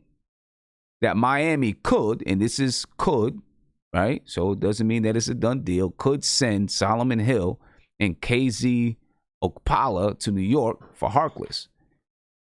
They'd get a better player for a stretch run and land entirely out of the tax. Knicks would have a good feel for Okpala to do this. So we'll see. We will see how this turns out. We'll see how this turns out for the Knicks. So this could be, we'll continue to watch. I got about 25 minutes here, so we'll continue to watch and see how this goes down over the next 25 minutes. Again, according to John Hollinger from The Athletic, Miami could send Solomon Hill and KZ Okpala to New York for Harkless. We'll see. Caller, you're on live with Nothing But Knicks. What's popping? Yeah, what up, man? This is your boy DJ A-Star. I was watching your show. I called you like 2 weeks ago, at least 3-4 weeks, and we were talking about the Knicks. But right now, I'm kind of upset. Why they gotta trade Montes? Why they gotta trade what? Marcus, the guy they turned into the Clipper. Why they got to trade him for? Well, because they, Marcus Morris honestly doesn't fit into our timeline. That's the biggest thing. It's not Marcus Morris and that he's a bad player, because he's been good for the Knicks, no doubt about it. He's been good for the Knicks. It's about, he's 30 years old, doesn't really fit into our timeline and what we're doing. Listen, he would have had value as a guy to mentor the young guys. I don't care what anybody else says. I truly believe that he would have had some value as a mentor, a locker room guy. You know what I'm saying? Perfect for New York. Like, he's pretty good. When he's not there, the Knicks all struggle. Like, when he's there, he plays really good. I would not trade this guy. Maybe somebody else, not him. I mean, I get it. I understand exactly what you're saying. But, truth be told, he doesn't really fit into the timeline of the Knicks. Why he don't fit? Why? Into the timeline? Why doesn't he fit into the timeline of the Knicks? Because he's 30 years old. He should be contending for a championship somewhere. And that's what he's going to try to do in L.A. You know what I mean? I get what you're saying. I agree with you. I see both fronts. He really wanted to be here. Say that again? He really wanted to be here, but, that's sad. I mean, I agree. He did. He wanted to be here, but I can understand where the Knicks are. You know what I'm saying? You at this point, you're not going to get any more for Marcus Morris. And the Knicks valued the first round draft picks and young players more than having his veteran leadership. So who do the Knicks get now? Like, what's next for the Knicks? So what's next for the Knicks? This is just from my standpoint, from what I see. What's next for the Knicks is they're going to bring in these players. Maybe Solomon Hill. Solomon Hill is 28 years old. He may be coming to the Knicks from Miami. The Knicks may be moving Mo Harkless. We'll see. I don't know. I feel like the Knicks need a voice. Like, the Knicks need a voice. They need Mark Jackson. They need somebody who know New York. Well, I mean, we'll see. We'll see. But as far as player personnel and stuff like that, what's next? We'll have to see what happens with Mo Harkless, if he's going to even be here. I feel like most of the players that come back in this trade, no matter what you're talking about, probably aren't going to be here. Maybe the two young guys that come back, but this is really for the draft picks. You know what I'm saying? I think it's really for the draft picks. That's what I think it is. And if the Knicks can flip Mo Harkless to Miami for another draft pick, right? I mean, that would be good, because I don't see the Knicks really wanting Solomon Hill, right? I don't see them like, oh yeah, we want Solomon Hill, maybe Okpala, So I guess we just got to see where their mindset is and what they do. But from here, they collect these young players. I'm sorry to cut you off. I know the Knicks wanted Jeff Green from the Lakers, but the Lakers didn't want to trade him. Yeah. I mean, from here, I think the Knicks, they collect these young players. They try to get as many assets as possible so that, they can have these assets ready to go. If during the draft, they can move up during the draft. Are we starting off? If they can move up during the draft, or if they can make some moves over the summer. I think the Knicks are trying to collect that many draft picks, not draft picks, but assets, so that they have the flexibility to make as many moves as possible. You have a brand new president, and you're going to let him, have as many options as possible to make a move. You know what I'm saying? As many options as possible to make a move. I think, that's where they are with it right now. You know what I'm saying? That's where they are with it. Caller, you're on live with Nothing But Knicks. What's popping? Sam. What's good with you, bro? How you feeling? I'm always feeling all right when it comes to the Knicks and certain things and whatever. So tell me how I'm on a little late. How are you feeling about this whole Rose and World Wide West situation? I'm not sure about Rose and World Wide West. I'll say it again, man. I wanted somebody who had experience running an organization. That's what I want. Experience. someone who has a proven track record of turning around an organization or running a successful organization. It doesn't mean that it would have worked here, but I think you have a better chance. You know what I mean? Now, about bringing someone like Leon Rose into the organization, I have no problems with that. I feel like if you're going to do that, you get a president of basketball operations that has extensive experience and has a track record of success. And then you bring in a guy like Leon Rose that can train under that person, but also has the connections that Leon Rose has to be able to do some things. So it's sort of like you had Steve Mills and you had Scott Perry as the president, and then you had Steve Mills as the president, Scott Perry as the GM. You can have the same setup where you had, just throwing names out there, Presti as the president, and then Leon Rose was your GM because he has the connections with players and making deals around the league and stuff like that. As your president of basketball operations, you've got to be able to run an organization that's different than being an agent. Not saying it can't work. You got to have that. Leon Rose he's gonna need the support, and I don't know if we have the support system in place. So, but I'm in wait and see mode. I'm not gonna make any judgments on whether or not it's a good or bad move. I'm just gonna say, I'll see. We'll see what happens. Well, here's my take on it. All right. I think the owner wasn't going to wait around for another person's general manager, especially a general manager. As of yesterday, we were hearing these different little takes that the Knicks suck or whatever it was. Plus, you had to pay an exorbitant amount of money for compensation. Whatever. It was gonna be long, messy. I think with this type of model, and you're only as good as your foot soldiers. Mm-hmm. You're only as good as the people that you put in from top to bottom. If the owner allows this individual who's been close to the Knicks organization as probably any agent has been since I've been watching the Knicks, if he allows him to get rid of a lot of these people who are not his type of people, who are not connected to the basketball day to day and finding stars and, overturning this person in Europe, that person in Spain, that person in China. If he allows him, who he has the second most highest as far as client listing in sports, right? That kind of person with that kind of reach, it's a phone call for him.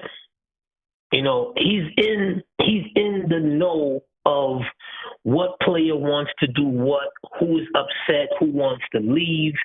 His reach, the extent, it's a far thing.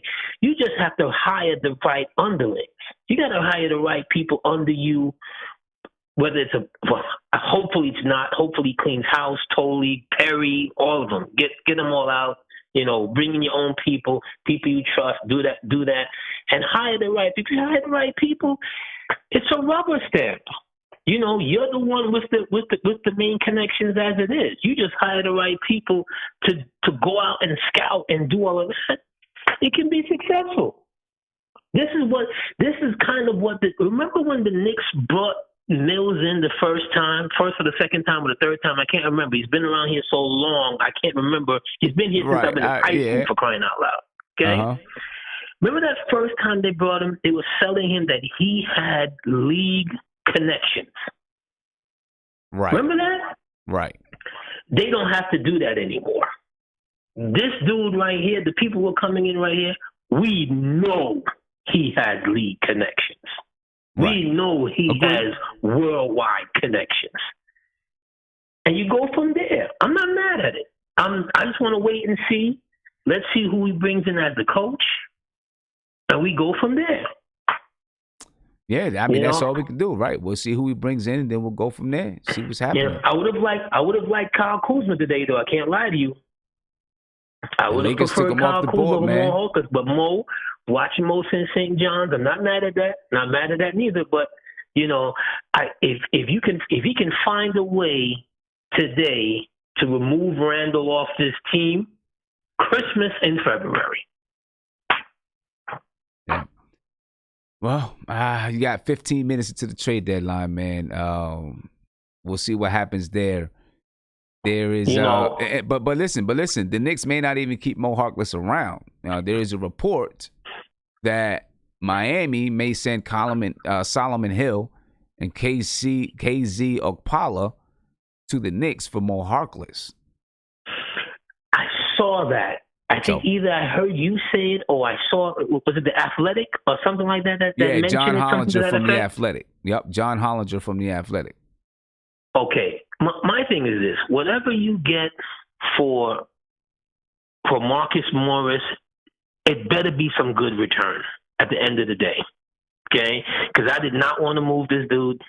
My thing is, players want to come play with players who are good players and who have something good to say about the organization. Not like DeAndre Jordan on his way out last year, you know, who had all kinds of things to say because Mitch was playing in front of him. You know, the one thing we knew, Marcus Morris wanted to be here. Okay, he woke up every day living and breathing, wanted to be a Knick. We haven't had that type of player who wanted to be here since Melo. You feel me? Yeah, so I feel you, man. know he's 30 and all, but hey, you know, he's still a piece you could win a championship with. Or why would both LA teams wanted him on their team to help them to get a championship? Right. Feel me? But anyway, I know your line is tight. Stay up, my brother. Hopefully, we get some more good news the rest of the day. Appreciate it, man.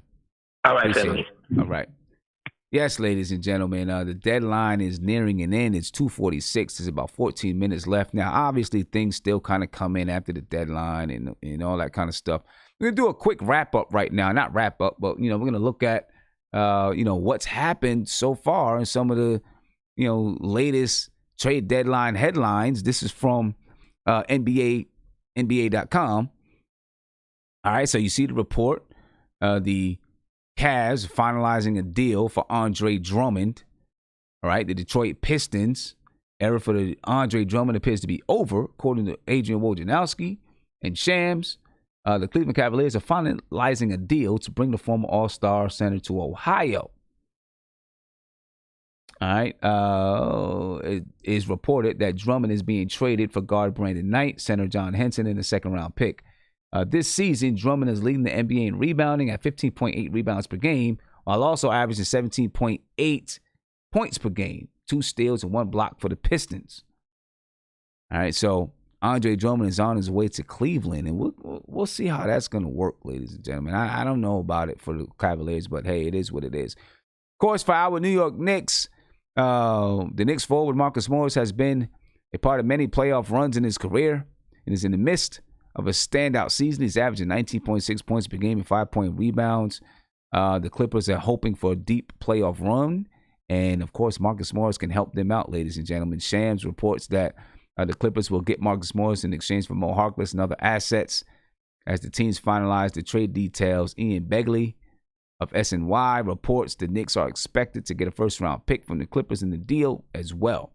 The Lakers were also interested in Morris, but Charniers reported earlier, but told the Knicks that they're removing Kyle Kuzma from the trade talks. The Lakers told the Knicks that they're removing Kyle Kuzma.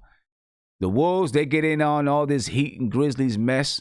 Miami's trade with the Memphis Grizzlies that landed Andre Iguodala was thought to include a third team. It did. But it wasn't the squad most expected. People thought it was going to be the Denver Nuggets or the Oklahoma City Thunder. I'm sorry.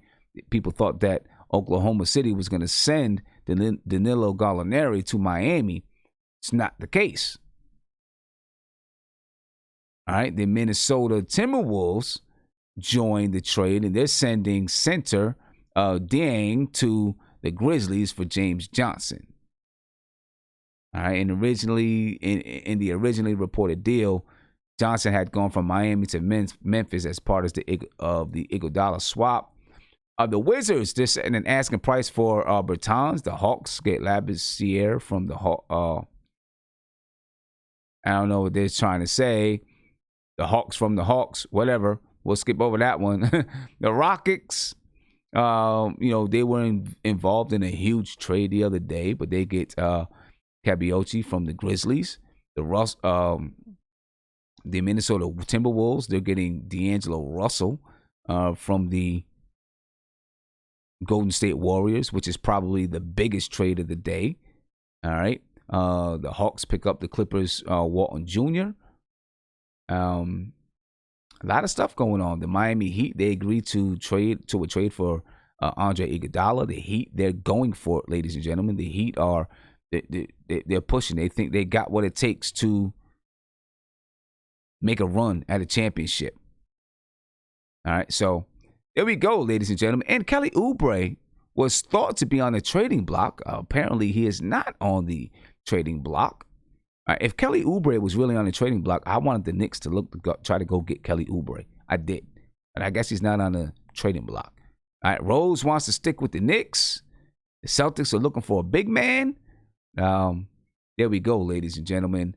And then, of course, you all know the Knicks hired Leon Rose as their president of basketball operations. Let's get to a phone call. Caller, you're on live with Nothing But Knicks. What's popping? Man, what's up, brother? This is Melra, man. What's going on, man? It's been a minute. How you feeling? I'm good, man. Just wanted to check in, man. I ain't been on here in a while, man. Wanted to see how y'all was doing. Yeah, we good, man. Just checking out the transactions of the day. Seeing if the Knicks are gonna do anything else. How you feel about it so far? I don't know, man. I had a feeling that they was gonna go with an inexperienced GM. I don't know about World Wide West and them.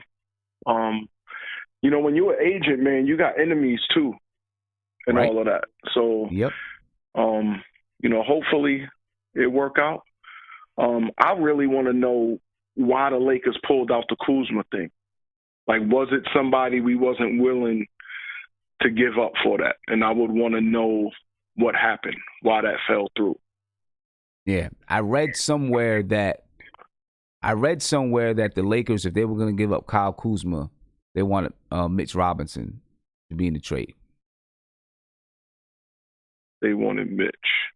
So, here's my thing with Mitch, man, and I done said it before. In this NBA, your big man needs to be able to pull the other team's big man out. I mean, I like Mitch. I know we get attached to certain players sometimes, but if Mitch ain't shooting and what he does in the middle, that's not going to do nothing for us, I don't think, in the long run. Like, it looks good, but I don't think it's going to do too much for us. Okay. I mean, and I think that he should have been, maybe not for Kuzma, I think they should have said that he could have been on the table to see what you could have gotten for him. I mean, like, I don't know. It's like, I like Mitch, but it's a big difference to me. If he starts hitting that jumper or three, then yeah, I think he's untouchable. But for right now, why would you y'all had Taj Gibson in front of him. Like, he was that untouchable. Why wasn't y'all playing him and developing him? It's like y'all wasted another year or half a year. So sometimes I don't get what they're doing. But the Morris thing,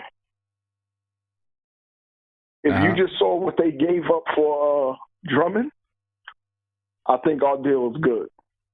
I think we just got back more for Morris than the Cavs, and the Pistons got for Drummond. I didn't see everything that they got for Drummond, but I think I did see something. John Henson.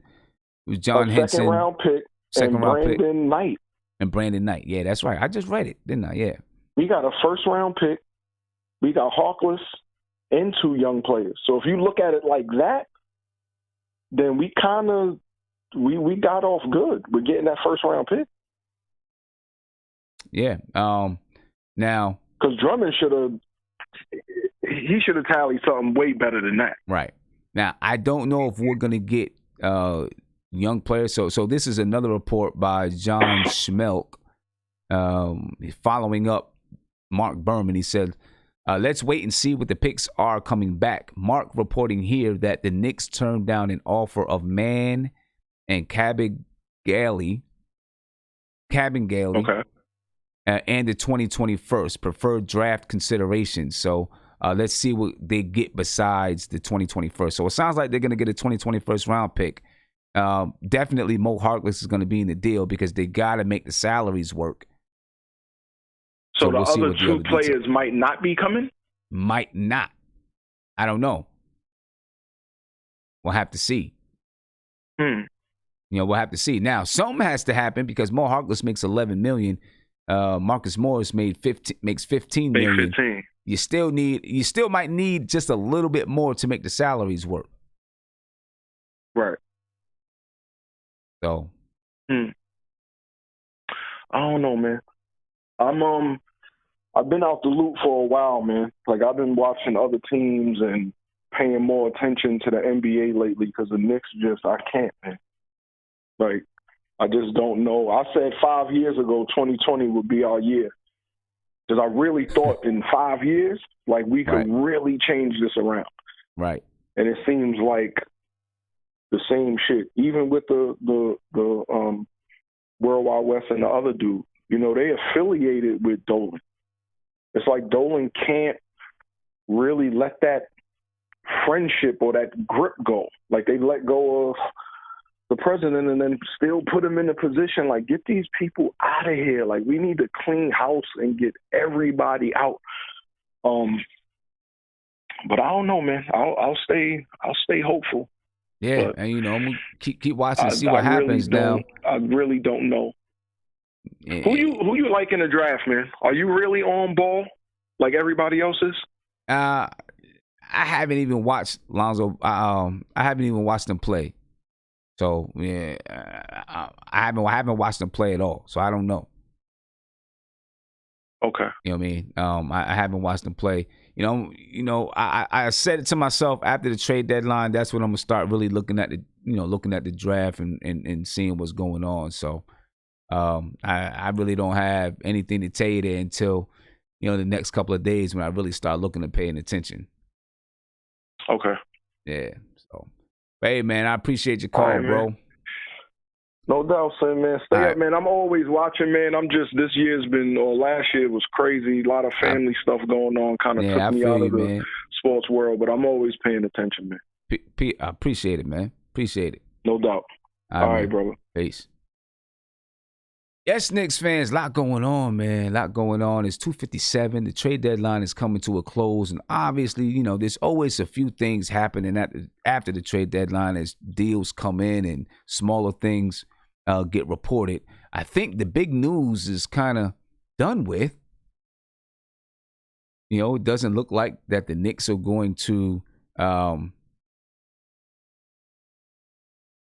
it doesn't look like that the Knicks are going to, move some of these smaller guys like Wayne Ellington and Bobby Portis and those guys.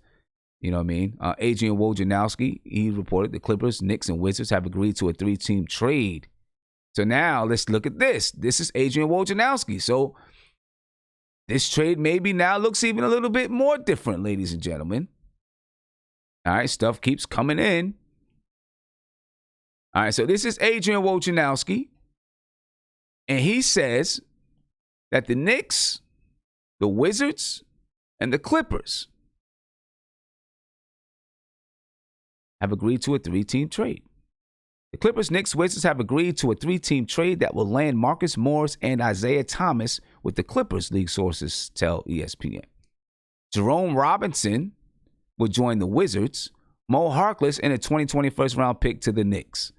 All right, so I guess that works out by having this 3-team trade. It works out the salary situation that I was just discussing with the last caller. All right, it works out that salary situation. Again, Adrian Wojnarowski is reporting that the Clippers, the Knicks, and the Wizards have agreed to a 3-team trade that will land Marcus Morris and Isaiah Thomas with the Clippers. All right, Jerome Robinson would join the Wizards. Mo Harkless and a 2020 first-round pick to the Knicks. All right, so now, Guillermo, the Knicks accomplished what they needed to accomplish without bringing back any salary. They didn't bring back any salary now. So now you got Mo Harkless coming to the Knicks and a 2020 first-round pick. No salary coming back. And they helped their salary cap by $4 million. They helped their salary cap by $4 million. Marcus Morris was making 15. Mo Harkless 11. The Knicks are bringing back 11, sending out 15. So now they help their salary cap. All right? And they bring back a 2020 first-round pick. I'm assuming it's the Clippers' 2020 first-round pick. I would love for this to be the Washington Wizards' 2020 first-round pick, but it's not. I can guarantee you it's not the Wizards' first-round pick. All right? That would be amazing. But I can guarantee you it's not. It's the Los Angeles Clippers 2020 first-round pick. So it looks like that's what the deal is. All right, looks like that's what the deal is. One more time, ladies and gentlemen, the Clippers and the Knicks. The Clippers, Knicks, and Wizards have agreed to a 3-team trade that will land Marcus Morris and Isaiah Thomas with the Clippers. The league sources tell ESPN. Jerome Robinson will join the Wizards. Mo Harkless and a 2020 first-round pick to the Knicks. There you go, ladies and gentlemen. 3-team trade. 3-team trade, and we'll see if the Knicks do anything else. All right, we'll see if the Knicks do anything else. Get to another phone call. Caller, you're on live with Nothing But Knicks. What's popping? How you doing, Simeon? This is Steve from Westchester County, New York. Just wanted to chime in and just say that I agree with you on, Dolan possibly waiting on, a more experienced president other than just a well-known agent. I understand that the connections come with the person, but I don't know that necessarily translates into management of the organization.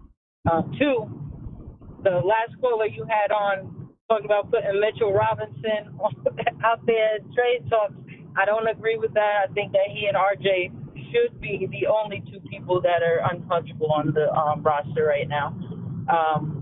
Mitch his ceiling is just way too high. He hasn't even begun to show what his capabilities are, nor has RJ. But I mean, now it's just a waiting game. I expected Morris to be traded. Hopefully we could get him back in the summer, but that all depends on the new president and what their vision is for the team. That's really all I had to say. I appreciate you taking my call, though. Appreciate it. Thank you for the call, man. And, just to follow up with what the caller was saying, this thing with Marcus Morris coming back in the summer, I think once he gets to the Clippers, and he's going to be coming off the bench, but once he gets to the Clippers, he's going to get significant playing time. He'll probably still get 25 to 30 minutes a game. He's not coming back to the Knicks. Once he gets there, they're winning. He's going to have a chance to win a championship. He'll have a good, there's a good 2 to 3 year window to win a championship there. I think he'll be there. You know what I mean? I think he'll be there, and he's going to fit in nicely there. I want to give a big shout out to Siobhan Robinson. Thank you for becoming a member. All right, she became a member of the 2000s Knicks. All right, and if you want to become a member, all you got to do is hit that. There's a button right below. If you look at your video, there's a button down there that says join. Click on that. You can see what all the member benefits are, and you can become a member. Nothing But Knicks member. Also want to send a shout out to Marty Knicks. Thank you for the super chat. Said, fire this Leon dude already. Man, he hasn't even done anything yet. Right? Well, I don't know if it was him or Scott Perry that, swung this deal with Marcus Morris, but that's about it. And then Marty says, I miss Phil Jackson in the Euro squad. Well, let's see what happens, man. We might, we might start to do something good. Let's see what happens, man. Let's not trip out just yet. We can't trip out. The guy hasn't even signed the ink yet. Right? He hasn't even put ink on a piece of paper yet. Got to let this thing happen. Well, ladies and gentlemen, Unfortunately, I would love to stay here until 4 o'clock, but unfortunately, I cannot. I've got to get to my own basketball game. I have a game at 4:15, so I got to get there so we can start warming up and doing all kinds of stuff to get ready for this game. All right. We'll see if anything else floats in for the New York Knicks. Not sure it's going to. I'm going to give the guys that's in the chat a chance to, chime in on what they just heard about this here, and then I'm going to be out because I got to get to a basketball game. All right, so I'm going to let these guys chime in here, and then I'm going to rock out of here. Nate, I'm coming to you, man, since you're the first one up. What do you feel about the trade now? Well, I mean, I would have liked Jerome Robinson, but I understand to make the salaries match, you had to take on Mo Harkless. So, I mean, again, like I said, I think he's a plug-and-play player in our starting lineup. We got a first-round draft pick, which, I'd never thought in a million years we'd get a first-round draft pick from Marcus Morris, but he's had a career year. So I think the Knicks did well there. We saved $4 million, which is definitely a plus too. The only question I have, Sim, is that we didn't get rid of any of our guards. And is Trier going to play? I mean, what does this mean? We're still going to have the same issues at guards. I was really hoping we get rid of one of our point guards or something so to free up some minutes for Trier. I don't see that happening. So I'm just confused on what we're going to do as far as the guard position because we got a huge, huge issue right there. You just have way too many guards. And unfortunately, they all do the same thing. I'm not. I don't know. We'll see. We'll see if some guys start to get waived after the deadline. That's what we'll have to look for to see if these guys get waived. That's what I think we should be looking for now. Now that the deadline is over with, there's going to be a few things that trickle in at the end. I don't expect there to be anything major for the Knicks unless they can find a team, unless they found a team at the last minute. We just haven't heard yet, but unless they found a team at the last minute to, trade Bobby Portis or Wayne Ellington for maybe a second-round pick or something like that, I doubt it. They will be getting a second-round pick, though, according to Adrian Wojnarowski. I'm sorry, according to Mark Berman, the Knicks are picking up a second-round pick from the Washington Wizards. Okay, right, so we're stashing picks, which is good. I mean, you like you said, we need to use those picks for something. I mean, we need a point guard of the future, man. That's now the biggest issue for this team, and the one that we were looking to target went to the Wolves. And on top of that, now that Cat's got D'Lo together and they're best buds, he's probably going to stay in Minnesota now. So, there's another target that goes off the board. So I just don't know what the Knicks are going to do at point guard, man. I'm really worried about that. Because if anybody knows a point guard out there that's young and good that team's willing to give up, I sure as hell like to know who it is. Yeah, well, I mean, listen, we got 2 first-round draft picks now, right? Yeah, so you got 2 first-round draft picks, and when you get into the draft, class.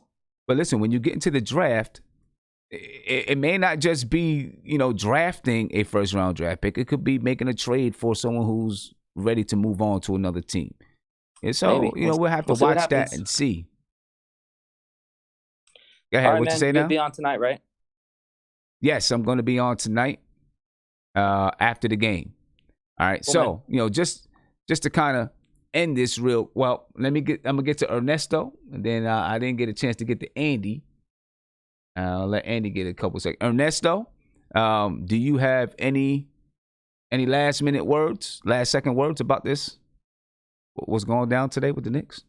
Look, man, if Perry preferred to have a 2020 first-round pick instead of Terrence Mann and Kevin Gailey, and of course Harkless, which is the cap filler, he's a fucking asshole. I'm sorry, Hey, I come on, man. Look, man, I don't want to curse.